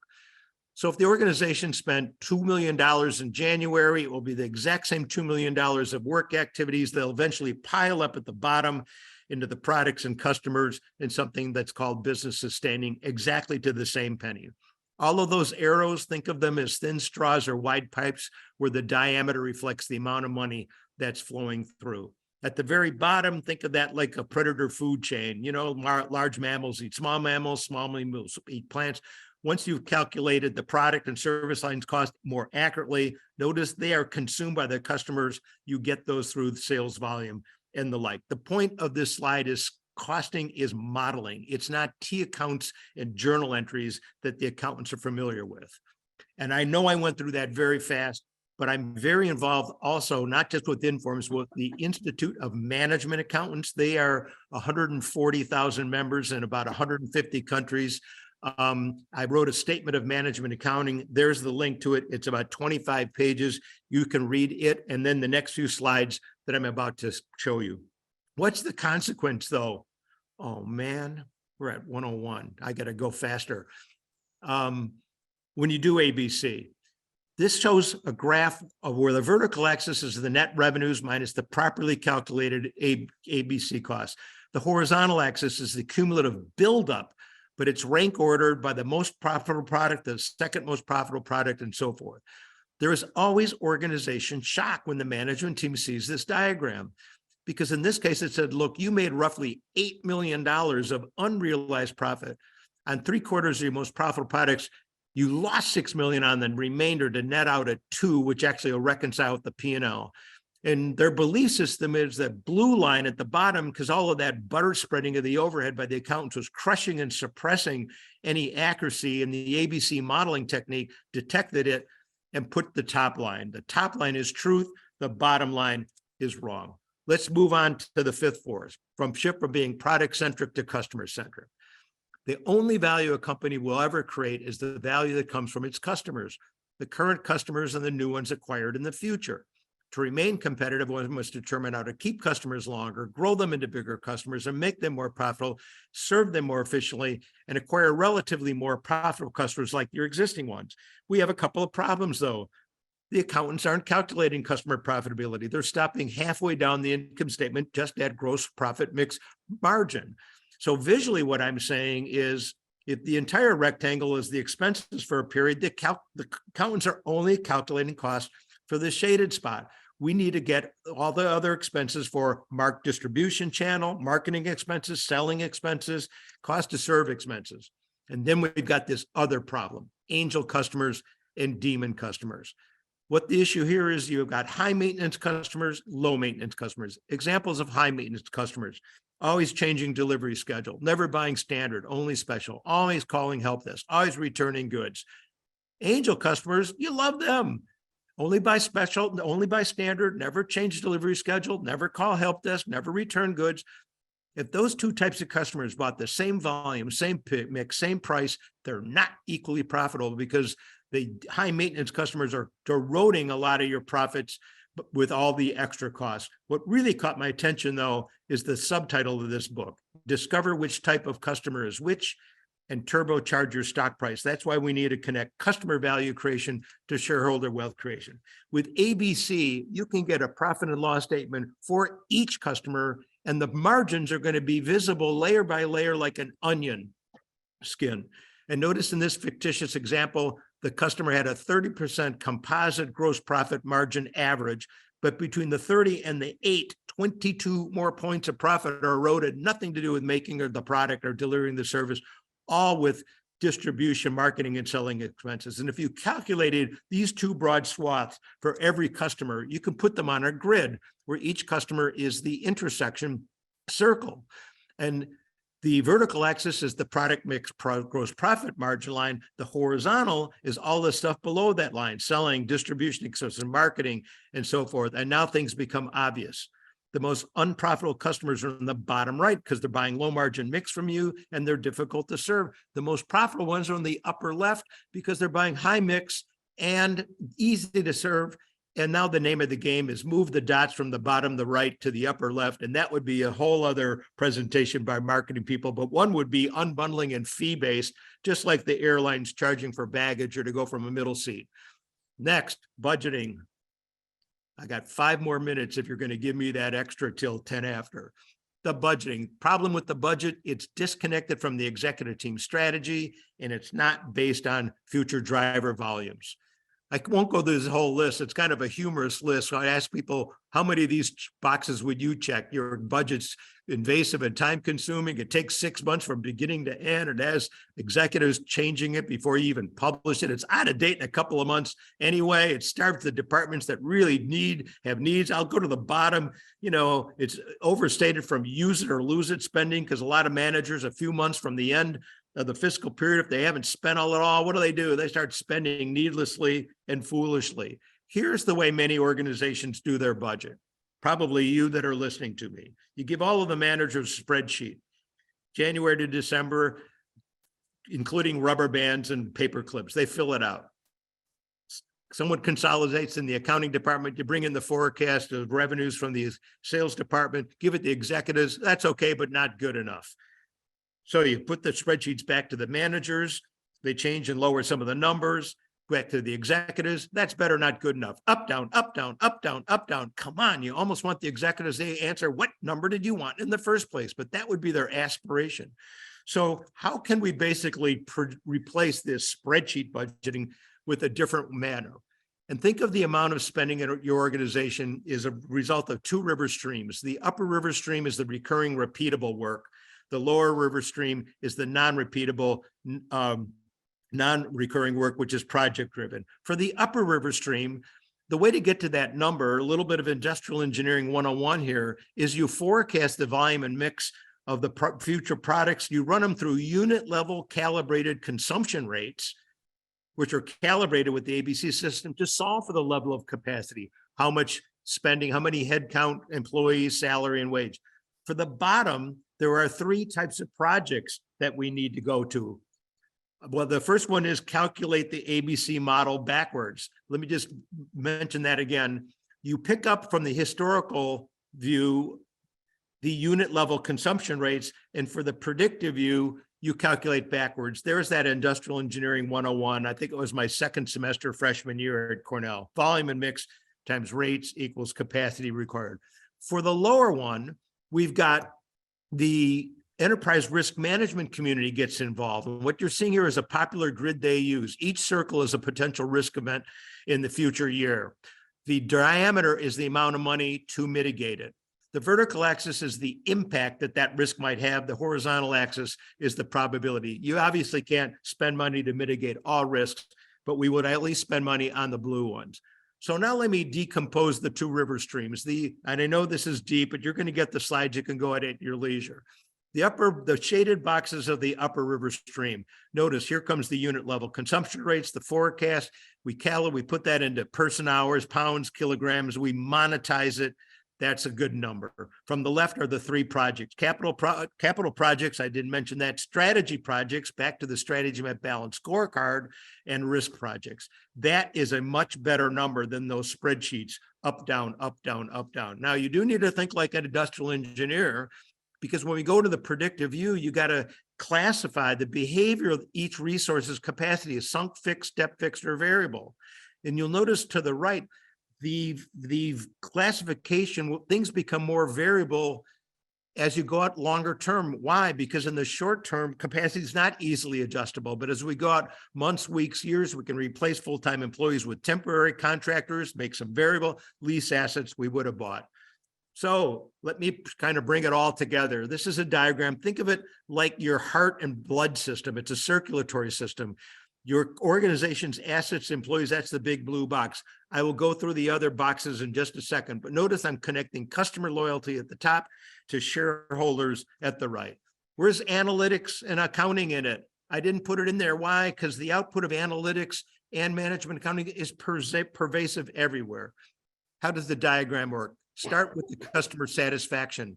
Notice the strategy will be formulated based on that by the executives. They'll communicate it down into balanced scorecards and dashboards. That gives us the feedback to the right. So the left side is strategy management. Now the targeting, remember that's about the customer profitability.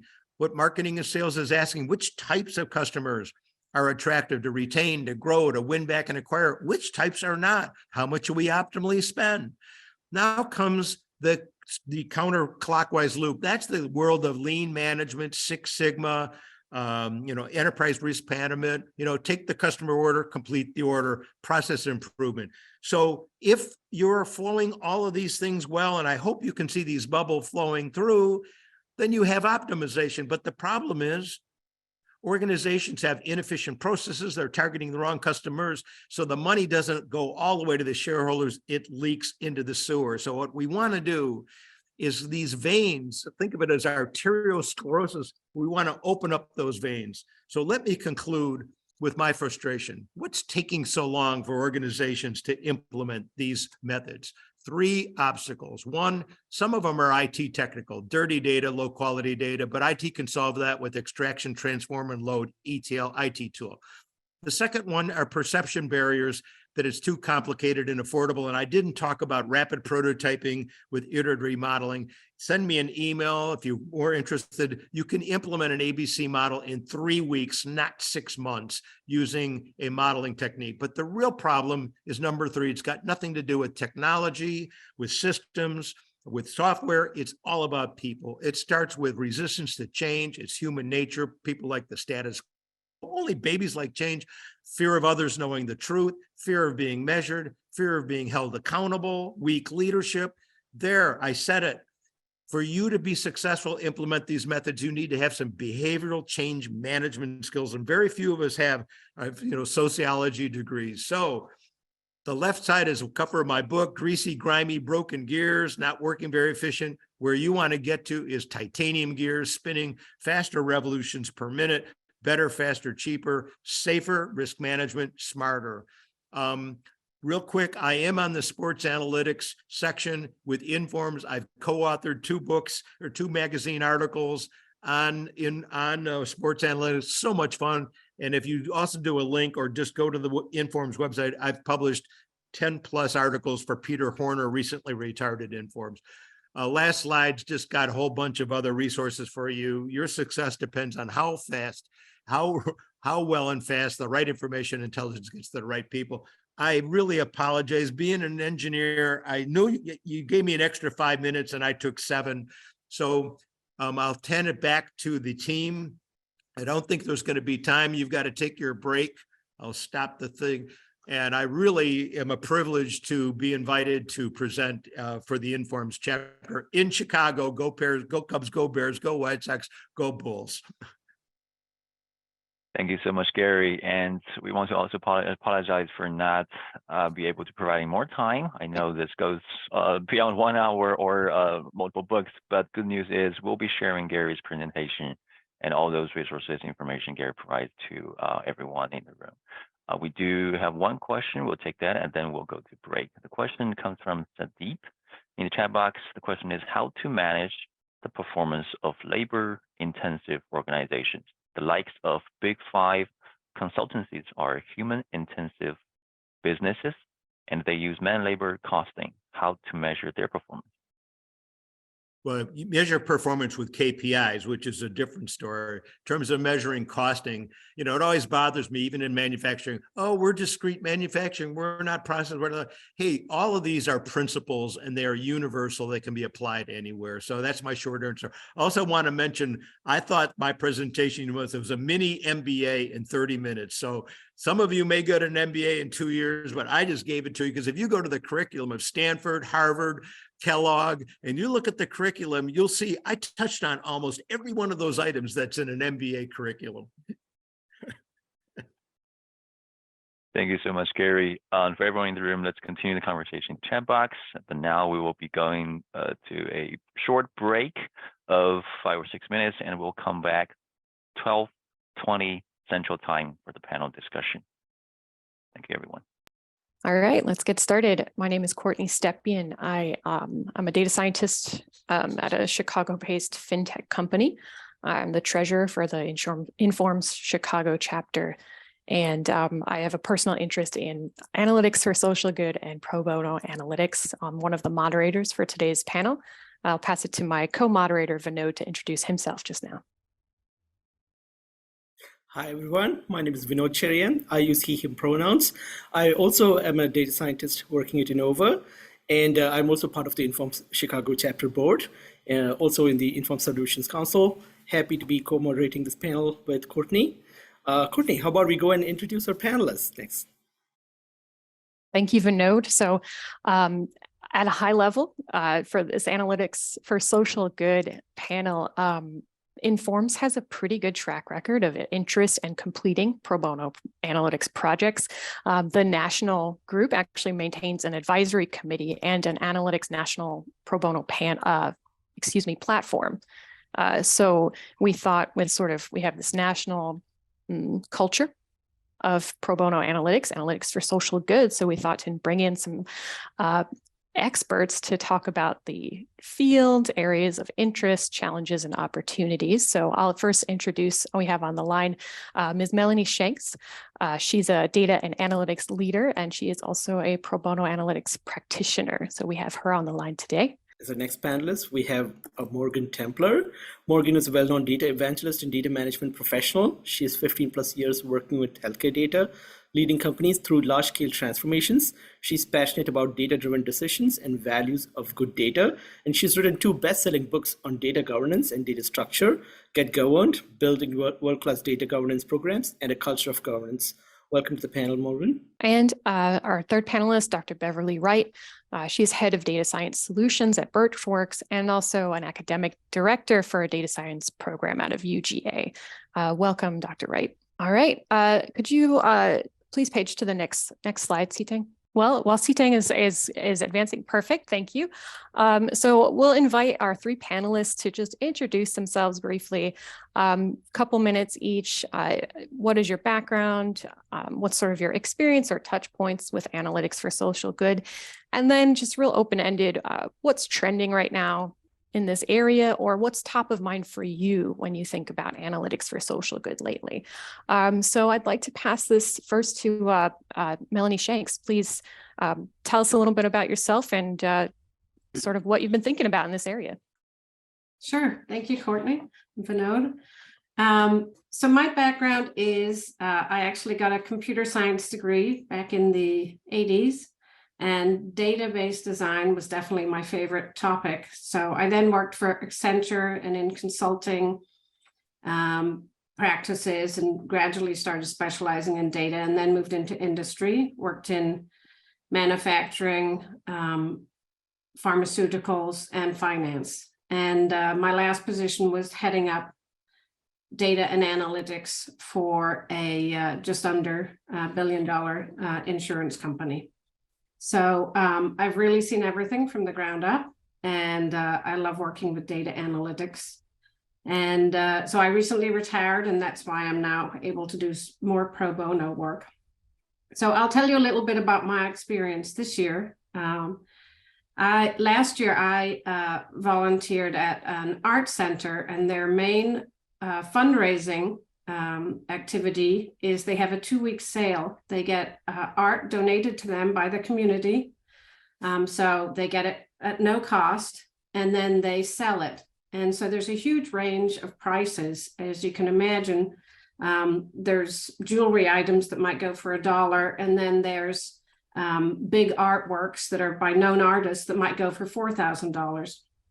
So it's huge. It's their main fundraising activity. So this year, when we were getting ready for that, I said, have you ever analyzed the data? You know, they capture it all on Square. And, you know, that was not something they'd ever thought of. You know, they might look to see how they did day by day, but they'd never gone down to the item level. So I said, well, maybe we can look at the price points, you know, because do you know what the sweet spot is in terms of how to price things? And so they gave me the data, and then good timing, my son just graduated from a data certificate program at UIC. And so he was available and said he would do the analysis. So he used Excel and Tableau Public, generated some really good insights about, you know, do you make more selling, you know, 2 pieces at $2,000 versus the hundreds that you sell at $20, and, you know, all of those things. Found some very interesting insights around the fact that they rang up every item, or they would ring up people's purchases together. So they had 900 price points, because if you bought something at $20 and one item at $1, that rang up as 21. So he came up with recommendations for this year that they would ring up every item separately. He presented those findings. They got a lot of great insights out of it, and increased their revenue this year by 30%. You know, obviously we can't say that's all attributable to the analytics that we did for free, but I think it really gave them some insights into thinking about when they were pricing. And then the other win-win, and I think this is big for everyone, especially people who are students or graduating, was that my son was looking for his first job as a data analyst, having recently graduated from the certificate program. And so in his job interviews, he was able to talk about this project that he did, and people were really interested in it. And he got his first job as a data analyst just a month ago after doing this project. So I think it's really something that people should be thinking about in terms of, especially areas like art centers or nonprofits, where they don't even think about analytics, but they do have data. And then if you're a student or you know, someone who's just interested in volunteering, you can really have a big impact helping them out analyzing their data. In terms of what's trending or top of mind for me in this area, one of the things I think is there is liability associated with taking someone's data and doing analysis on it. So whether or not there's a non-disclosure agreement or whatever that you might want to put in place with a nonprofit. And also a lot of nonprofits are not aware of data security, data privacy legislation. So I think that's something that you really have to be careful of and bring to the table as a practitioner to make sure that you're treating their data the same way you would a company that you're working for. But I do think, you know, we work with data all the time. and think that everyone is working with data. There's still lots of opportunities out there where there are nonprofits that don't have the skills and don't have the budget. And so it's a great opportunity and also a win-win if it gives you experience to talk about in job interviews. Fantastic. Thank you so much for that introduction, and great point about data security, liability, and privacy, getting out ahead of those issues, and if organizations are even cognizant of those as issues. Great. All right. I'd like to pass next to Morgan Templar. Tell us a little bit about yourself and what's top of mind for you. What are your touch points in this area? Hey, Courtney, thank you very much. So I'm really glad to be here. I really appreciate it. I do want to make one correction to my introduction. I've only spent 20 years in data, not 50. So just a little bit of a difference. But 20 years in healthcare data is really a long time. And I've spent most of that time I've actually moved around quite a bit between working for like insurance payers versus actual direct providers, hospital systems, that type of thing. And the information and data that's used in those different scenarios, well, it's the same information, it's viewed from very different context. And so it's actually given me a really good perspective on not just what data is important and how it can be used, but how it can be viewed differently and how the same information can create different conclusions for other people. So I have, as I said, I've mostly been in healthcare. A big trend in healthcare recently has been working on social determinants of health. And if you're not familiar with social determinants of health, those are things like how close are you to a grocery store? Is it walkable? Do you have to use public transportation to get to healthcare? Are you in a socially safe area? Is there psychological safety? So those kind of non-healthcare factors that actually play into the health of the member or the patient. And so looking at that, that type of information, that type of data is really becoming a very hot trend in healthcare in general, but across also a lot of different organizations that are looking at community improvement and involvement. And so partnering between the community and partnering between especially advanced analytics groups of insurance companies, of payers, because they have the data of who these people are, where they live, what their services are, how well their treatment cases are progressing, whether or not they have chronic diseases, and tying that into a zip code or tying that into an area is really important. And so we're doing a lot of work in healthcare in trying to connect the information that we have about people and their health with where they live and the areas in their, the area that they live in the community, and how the community services need to be enhanced to actually support better health. Things like sending cab services to pick people up to go to a doctor's appointment when otherwise they wouldn't be able to afford it, or they wouldn't be able to get to their appointment without taking multiple transfers on a bus. And so there are a lot of different ways that we use that social determinants of health data for social good, partnering within the community. Yeah, fantastic. Thank you so much for that introduction. So next, we'll move to our third panelist, Dr. Wright. Sorry, Dr. Wright, how's the sound? Everything okay? I think we're good. Can you guys hear me? We're good. Yes, we can hear you just fine. Great. All right. Okay, quick background. Beverly Wright. I've been in analytics and data science for 30 years. I'm the president of the Analytics Society at Informs. I run a podcast called Tag Data Talk. I'm a part-time professor of executive education and data science at University of Georgia. And my full-time gig is I'm at Birchworks, a company started by Linda Birch that specializes in talent and data science solutions. I started my experience with analytics for social good back in 2006 when I was a professor at East Carolina University.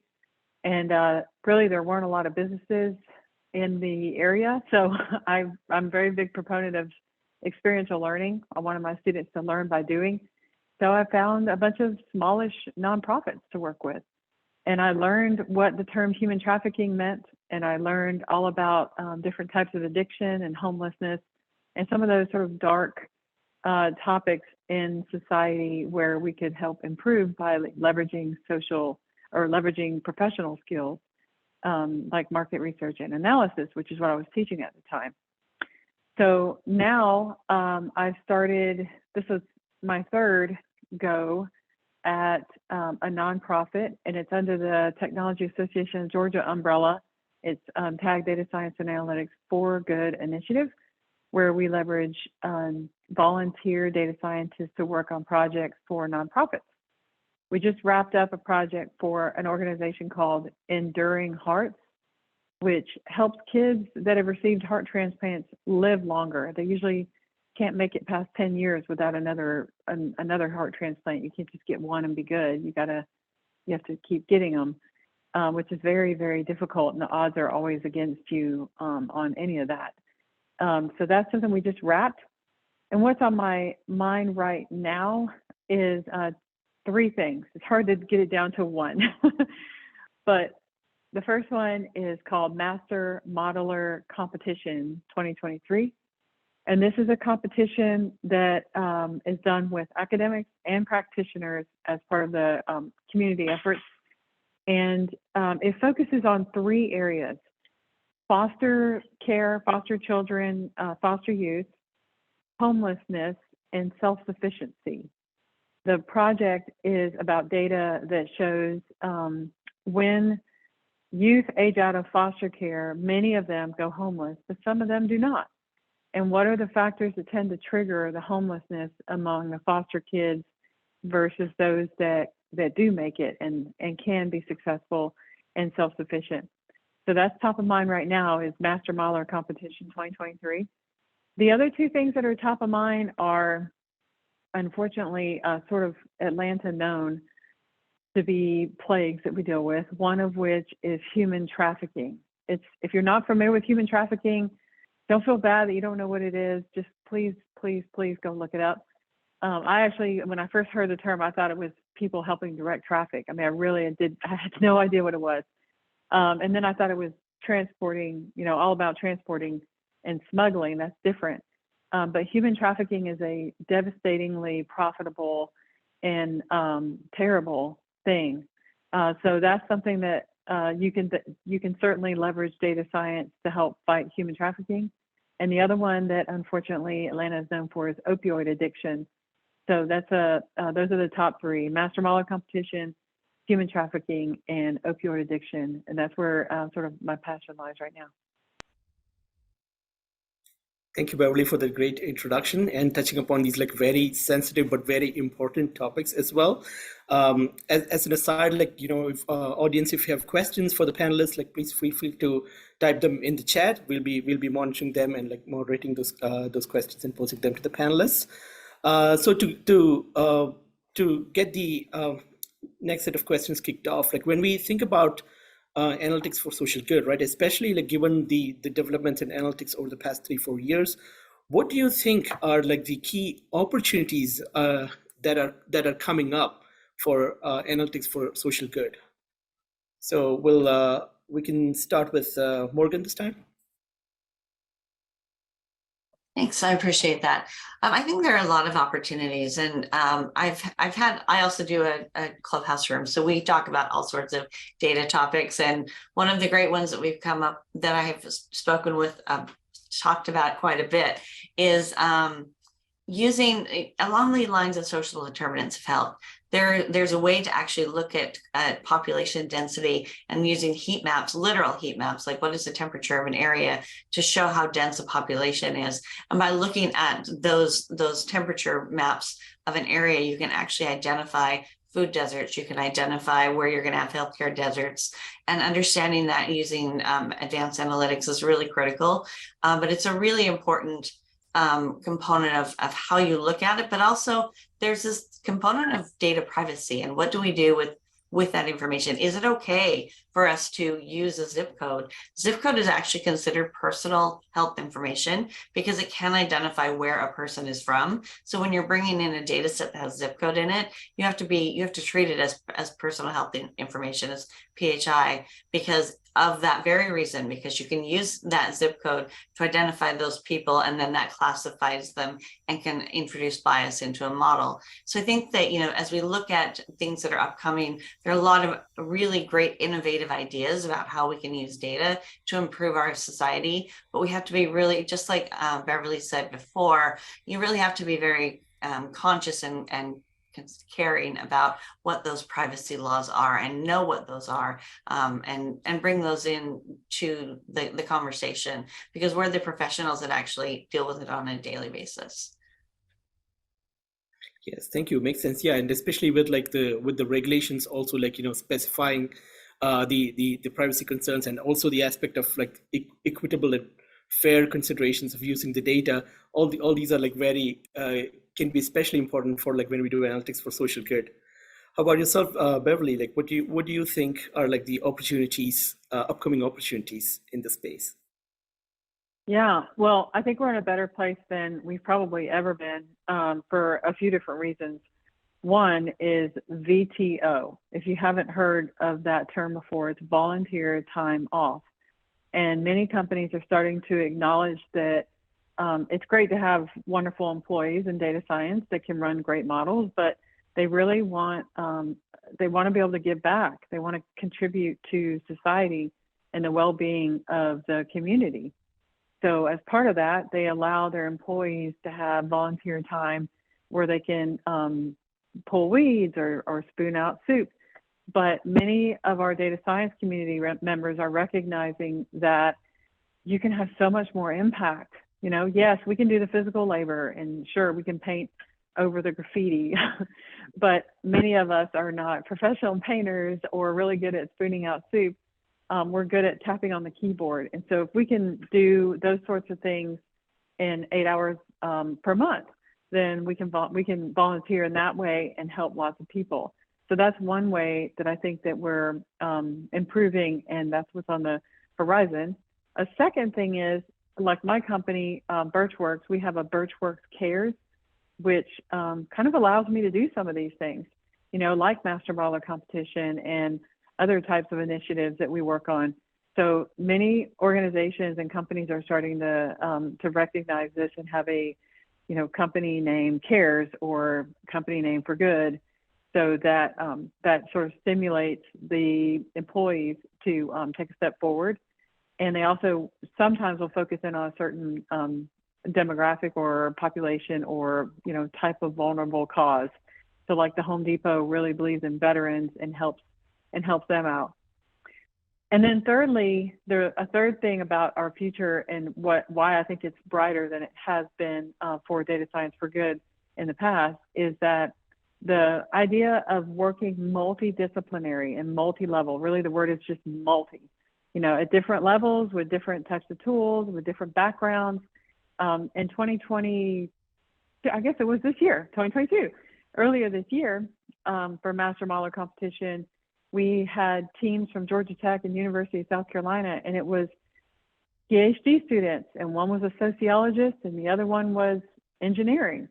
And so the idea of pulling together different types of backgrounds and disciplines and skill sets to take sort of this, the left quant side and pair it with the social issues side to solve a major problem these are sometimes called wicked, if you haven't heard that term, wicked problems that are essentially unsolvable, kind of reminds me of human trafficking.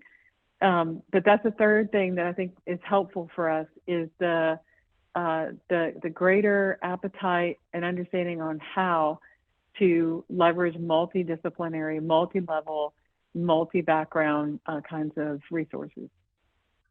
Definitely. And complex problems like these do require, like, you know, people coming in from all walks of life and putting their ideas and brains together. I also really like the idea of like the VTOs, like our company, you know, also, we don't call it VTOs, but we allocate like employee hours for doing volunteer work. So that's also a great idea. And Melanie, how about yourself? Like what in your mind are like some of the upcoming opportunities in the space? Well, I think it's data professionals starting to realize that there's a need for our services. Lawyers have done pro bono work for a long time, And so doing pro bono work in your actual specialty as a data scientist or data analyst is sort of a new idea in ways. And so I think what's great is that people can look, if that's something they want to do, and then with this trend of volunteer time off, you can actually look for what charities do you want to work with, or you can look at, for example, Chicago has a ton of data that they make available, so that you can go out and get data yourself and actually start a project. Now, as Beverly said, and Morgan too, you do need to have some guardrails around that, and you might not be able to do, and as you were saying, Vinod, the whole project on your own. So it may be more of a team approach, and then you're almost like a startup. So you do have to be thoughtful about data privacy, having some agreements and some thinking about what tools you're going to use, especially if you're going to use free tools, where's the data going to reside if it's in the cloud and so on. But I think the opportunity is terrific for people to really give back with the expertise that they have and realize that this opportunity to do pro bono work now is very much needed and can do a lot of social good. But equally, I mean, obviously working on human trafficking and homelessness, would be fantastic. But even if it's helping your arts center provide more free classes because you help them raise more money, that's good too. So you don't have to be, solving world hunger necessarily to use your skills in your local community. Thank you. Yeah, basically what I'm hearing is like the possibilities are endless in that sense, right? So depending on what you're actually passionate about, what you care about, there are opportunities for applying analytics and OR for improving things. And just another reminder that audience, if you have questions for the panelists, please feel free to type them in the chat. Over to you, Courtney, for the next set of questions. Yeah, absolutely. And thank you, Beverly, for dropping the Pro Bono Analytics link into the chat. That's the national platform that Inform supports. Yeah, so I think for our next question, we just discussed opportunities, and already challenges have also been bubbling up in a lot of the panelists' answers. So Melanie, you just mentioned some challenges in the same breath as opportunities there. So I'd like to follow up with you here, asking if you could talk a little bit more about some of the challenges you see in this area. You can take it any way you want to go. We've mentioned data privacy, scalability of the team, quality of the data, even just organizing buy-in or coordinating with folks who maybe haven't really thought about the data they even have. So I'll pass it to you. Absolutely. And I think that's one of the things. So maybe you have an idea to help some charity organization, whoever you're involved with. And the first thing you're going to do with them is talk about what data they have and the data strategy. And you may find out that they have some data, but it's not very clean. So you can't really do any analytics yet. And what you're going to do is help them figure out what data they should be capturing, how they should capture it. And maybe it will be a year before you can actually do some analytics, but at least you're giving them a roadmap so that they can become more analytical in the future. And we did that with the Art Center when we found that they had 900 price points because they weren't ringing up every item individually. This year they did that. So next year we're going to have even better data to help them out. So it's really taking those steps, so that to start off with, it may be more around helping them with data quality, data capture, some sort of strategy. And then eventually you get to analytics and potentially data science. Yeah, that's a great point that the analytics project might be scoping the project for the future or something like that. So that's a really good point. Trying to meet a lot of these engagements where the client or where the stakeholder is at from an analytics perspective. That's a great point. Beverly, if I may pass it to you, what are your thoughts on sort of challenges in this area? Thank you. Yeah, there are many challenges. I'll start with resources. As you guys know, I mean, we definitely know this at Birchworks. We produce something called a salary study. And so we know what data engineers are making. We know what top data scientists are making. We know what entry-level data scientists are making. And many nonprofits can't pay those kinds of fees. So then you're usually working with volunteers, which is what we've been talking about quite a bit. and volunteers are volunteers. And that means that these sometimes turn, even with people that have high amount of passion, these turn into back burner items. So it's very challenging to lead teams of volunteers that none of them are really putting this first. They have to, you know, put food on their own tables. And so they're working a primary job, and the time that it takes to execute on one of these projects can be 40 hours, which can take months. So it can be challenging. Typically, we, as an organization, the For Good Initiative, as part of Technology Association of Georgia, we start with like 8 volunteers on a project, and we end up with like 2, you know, or 3, and some will cycle in, but many will cycle out. Like, I changed jobs, or I got really busy at work, or I've been traveling too much, or there's always, you know, I've got this family thing going on. And you have to be understanding, because again, we're usually dealing with nonprofits that don't have the money for resources themselves. So we're trying to lend them a hand, and we're reliant on these volunteers. Courtney, do you mind if I give another couple? Oh, no, please. I would love to hear. Yeah, please. Yeah. Okay. Another thing that you have to worry about a little bit is, we were talking earlier about the data, and I think it's definitely, you know, there are many things. The data is a big one, but there's also the literacy of just understanding what even is data. Like, I went to a nonprofit that will remain nameless, but they have like a restore that people donate their clothes, and then the store is run by volunteers. And then any proceeds from the store are used to help women and girls that were formerly human trafficked. Once you get into human trafficking ecosystem, you usually only live 7 years. You know, you either overdose, you commit suicide, you know, whatever. Terrible situation. So for anybody to survive that is very challenging. Then this store donates the money to help support these women and girls. So I was trying to help them figure out some of their business problems, like how do you get volunteers that will work in the store, or how do you get more donations? And as we were trying to talk about the business problem, then we started talking about the data, and there's like a lack of literacy. Forget the data itself. I don't think they even understood what data was. So just the literacy of what even is data. I don't think they realized that sales receipts can be data. You know, so sometimes you're dealing with extremely, their world is very, very different from ours.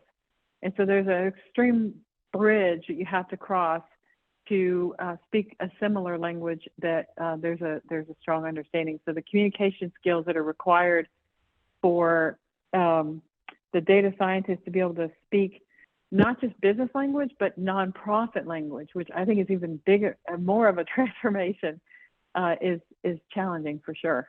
That's fantastic. Yeah, great points. Just from the baseline assumptions of each side's understanding of data. That's a fantastic point. Like sales receipt, that's data.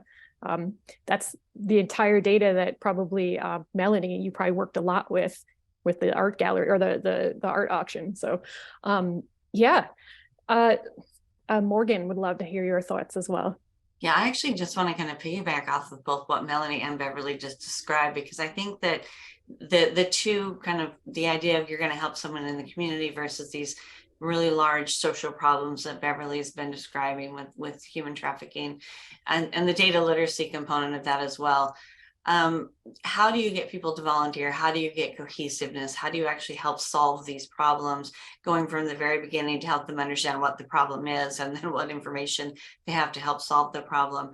You know, the consistency of having volunteers is always a challenge. A common thing that we use, because I do always work in large enterprises. So for me, being from a large enterprise point of view, is we would seek out a grant, and we would get a grant who would support 1 or 2 data scientists who would then be focused on a specific community problem. And because then we had the financial support to be able to do that, we had continuity, and we had the whole resources of the enterprise to be able to utilize. And it isn't then just a person going in and helping, but that there is the opportunity to work with larger organizations to have a budget to really give continuity to help solve some of these problems. It's great that individually as data professionals, we can help one-off, but really to have that weight of the larger organization behind you is a really good way to get stability. It's a good way to provide an exponential return rather than an incremental return. Yeah, that's a fantastic point. Yeah, and it's so interesting just hearing, again, piggybacking off what all of you are saying. Melanie made that point earlier.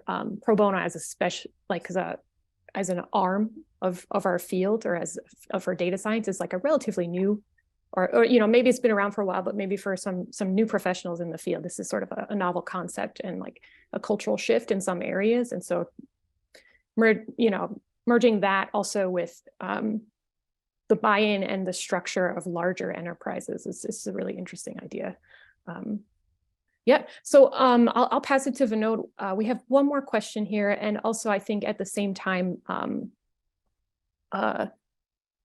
we might also invite questions in the chat. We're going to run this for about 10 more minutes. So I'll pass it to Vinod. Yeah, thank you all of you for like bringing up all these great points and like describing the opportunities and like all this, listening to this, like if the audience is like me, like we are like, okay, how do I get involved? And we have a lot of students attending this conference, and so I don't want to forget about them as well. So especially for our student attendees, like how especially if they don't have an organization to back up, right, to do work in this area, how does one get started? Like, are there ways people can get involved? Where would one start? And maybe I'll start with you, Beverly. Yeah, and this is one of the great things that you guys were asking a couple of questions ago, like why now, how now, that sort of thing. And there are more platforms now that will make it possible for people to just jump in. But when I started a nonprofit at Georgia Tech, well, when I was at Georgia Tech, not at Georgia Tech, but when I was working at Georgia Tech, I had students that were coming to me after they graduated, and they would take a job, and they would say, Dr. Beverly, I thought I was going to be doing all the cool stuff you taught me, and I'm doing things that are not that cool. Like I'm doing mostly data engineering, or I'm doing mostly platforms or development or maybe BI work, and I wanted to do model building. That's what I really wanted. And so I told them, find a smallish nonprofit that you're passionate about and ask them if you can help them, like help them with some insights. And so that's what some of my former students were doing so that they could satisfy that sort of, want to do deeper analysis itch after they had graduated. And then I saw this happening in pockets and wanted to make it kind of en masse. And that's when I started a nonprofit. So doing individual is still an option, but it is much more difficult. So the second path is to find a nonprofit that leverages data science for good. So these can exist in meetup groups. I'll put a link in the chat to show you an example, or they can exist in the third path, which is organizations themselves. So there's one called DataKind, which is in New York, and I'm super jealous of them. I wish we had something similar in Atlanta and in the Southeast. I really hope to do that one day. But something like a DataKind in the Southeast or wherever you happen to be. And then a third thing is to check with your local schools, your universities, and of course, organizations like Informs, where I provided a link. So you can go by yourself and like find a nonprofit, but you're probably better off using some of the platforms that make it easier through meetups, through organizations, through universities. And then the last path I'll mention is your work. Many employers in the practitioner world are starting to acknowledge that they need to give back to the community through professional type of volunteering. So they will have like partnerships with nonprofit organizations and allow access to those. Thank you. Yes, that was a very comprehensive answer. Like and like there are so many opportunities. And Morgan, like did you want to add something to that? I just want to applaud all of that. I think that's all perfect. There are so many different ways, but it really comes down to even more so than just the way is the desire, is that we should be continuing to instill the desire in data professionals that we have a gift and a skill that not everybody has. And, you know, we can use that in our community. It's more than just ladling soup. You know, we have that ability. And I love that you gave that example, Beverly, but, you know, we can do more, and we need to have that desire to do more and reach out of your comfort zone and be a little bit less analytical in mindset and a little bit more outward facing, a little bit more, you know, being that extrovert of finding the opportunity and finding your passion, because there is an opportunity out there for everyone if you're willing to step out into it. Thank you.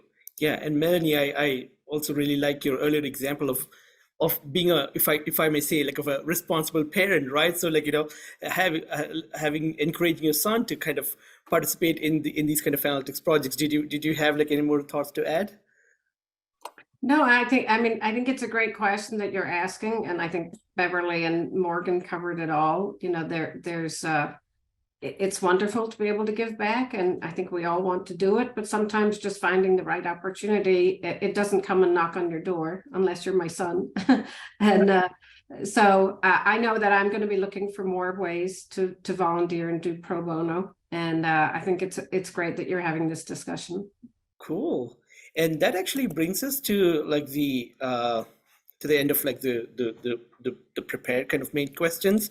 We want to open it up to the audience. Like, you know, what do you all think about, you know, what was discussed? Like, you know, would you like to share your thoughts, your questions? Like, you know, please post them away. I see some activity in the chat.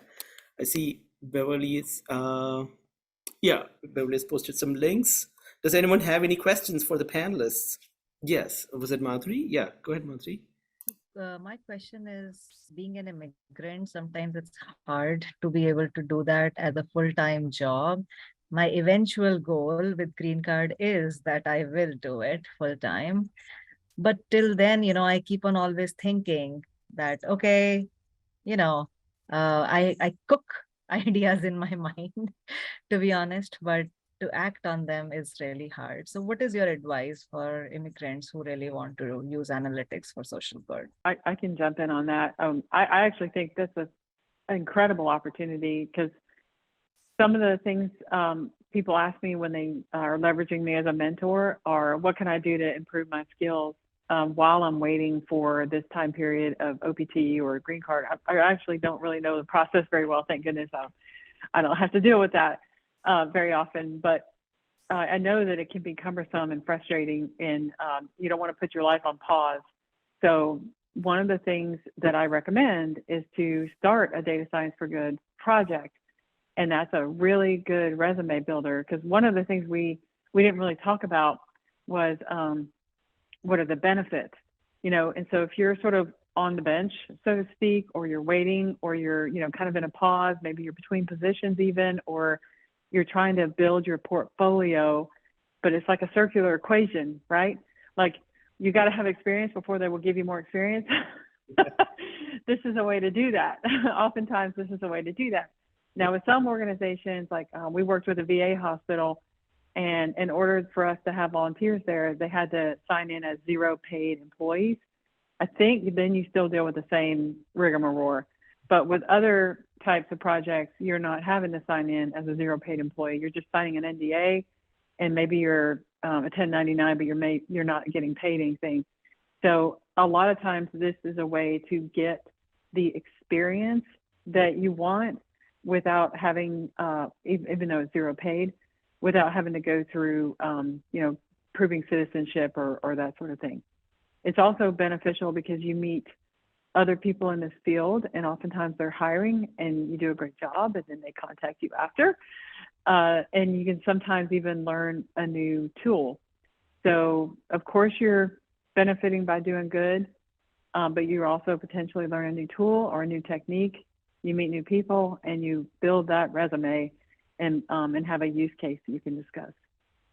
If I could just add a little bit of an exclamation point on what Beverly just said, is that while that's all absolutely true, there are also other ways through religious organizations and nonprofits there that wouldn't consider you an employee, who they are fully volunteer. And so you're not putting that visa status of I'm an unpaid employee at risk, but you can go through and just be a volunteer in an organization that is fully volunteer. So there are opportunities out there as well that don't put your visa at risk. And I do actually have to deal with that a lot.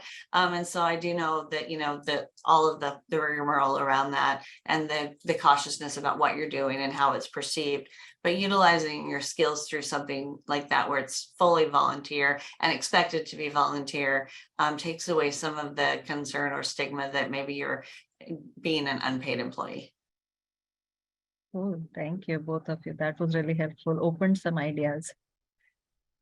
Thank you. I think like that we're almost like at the end of our time here for the panel.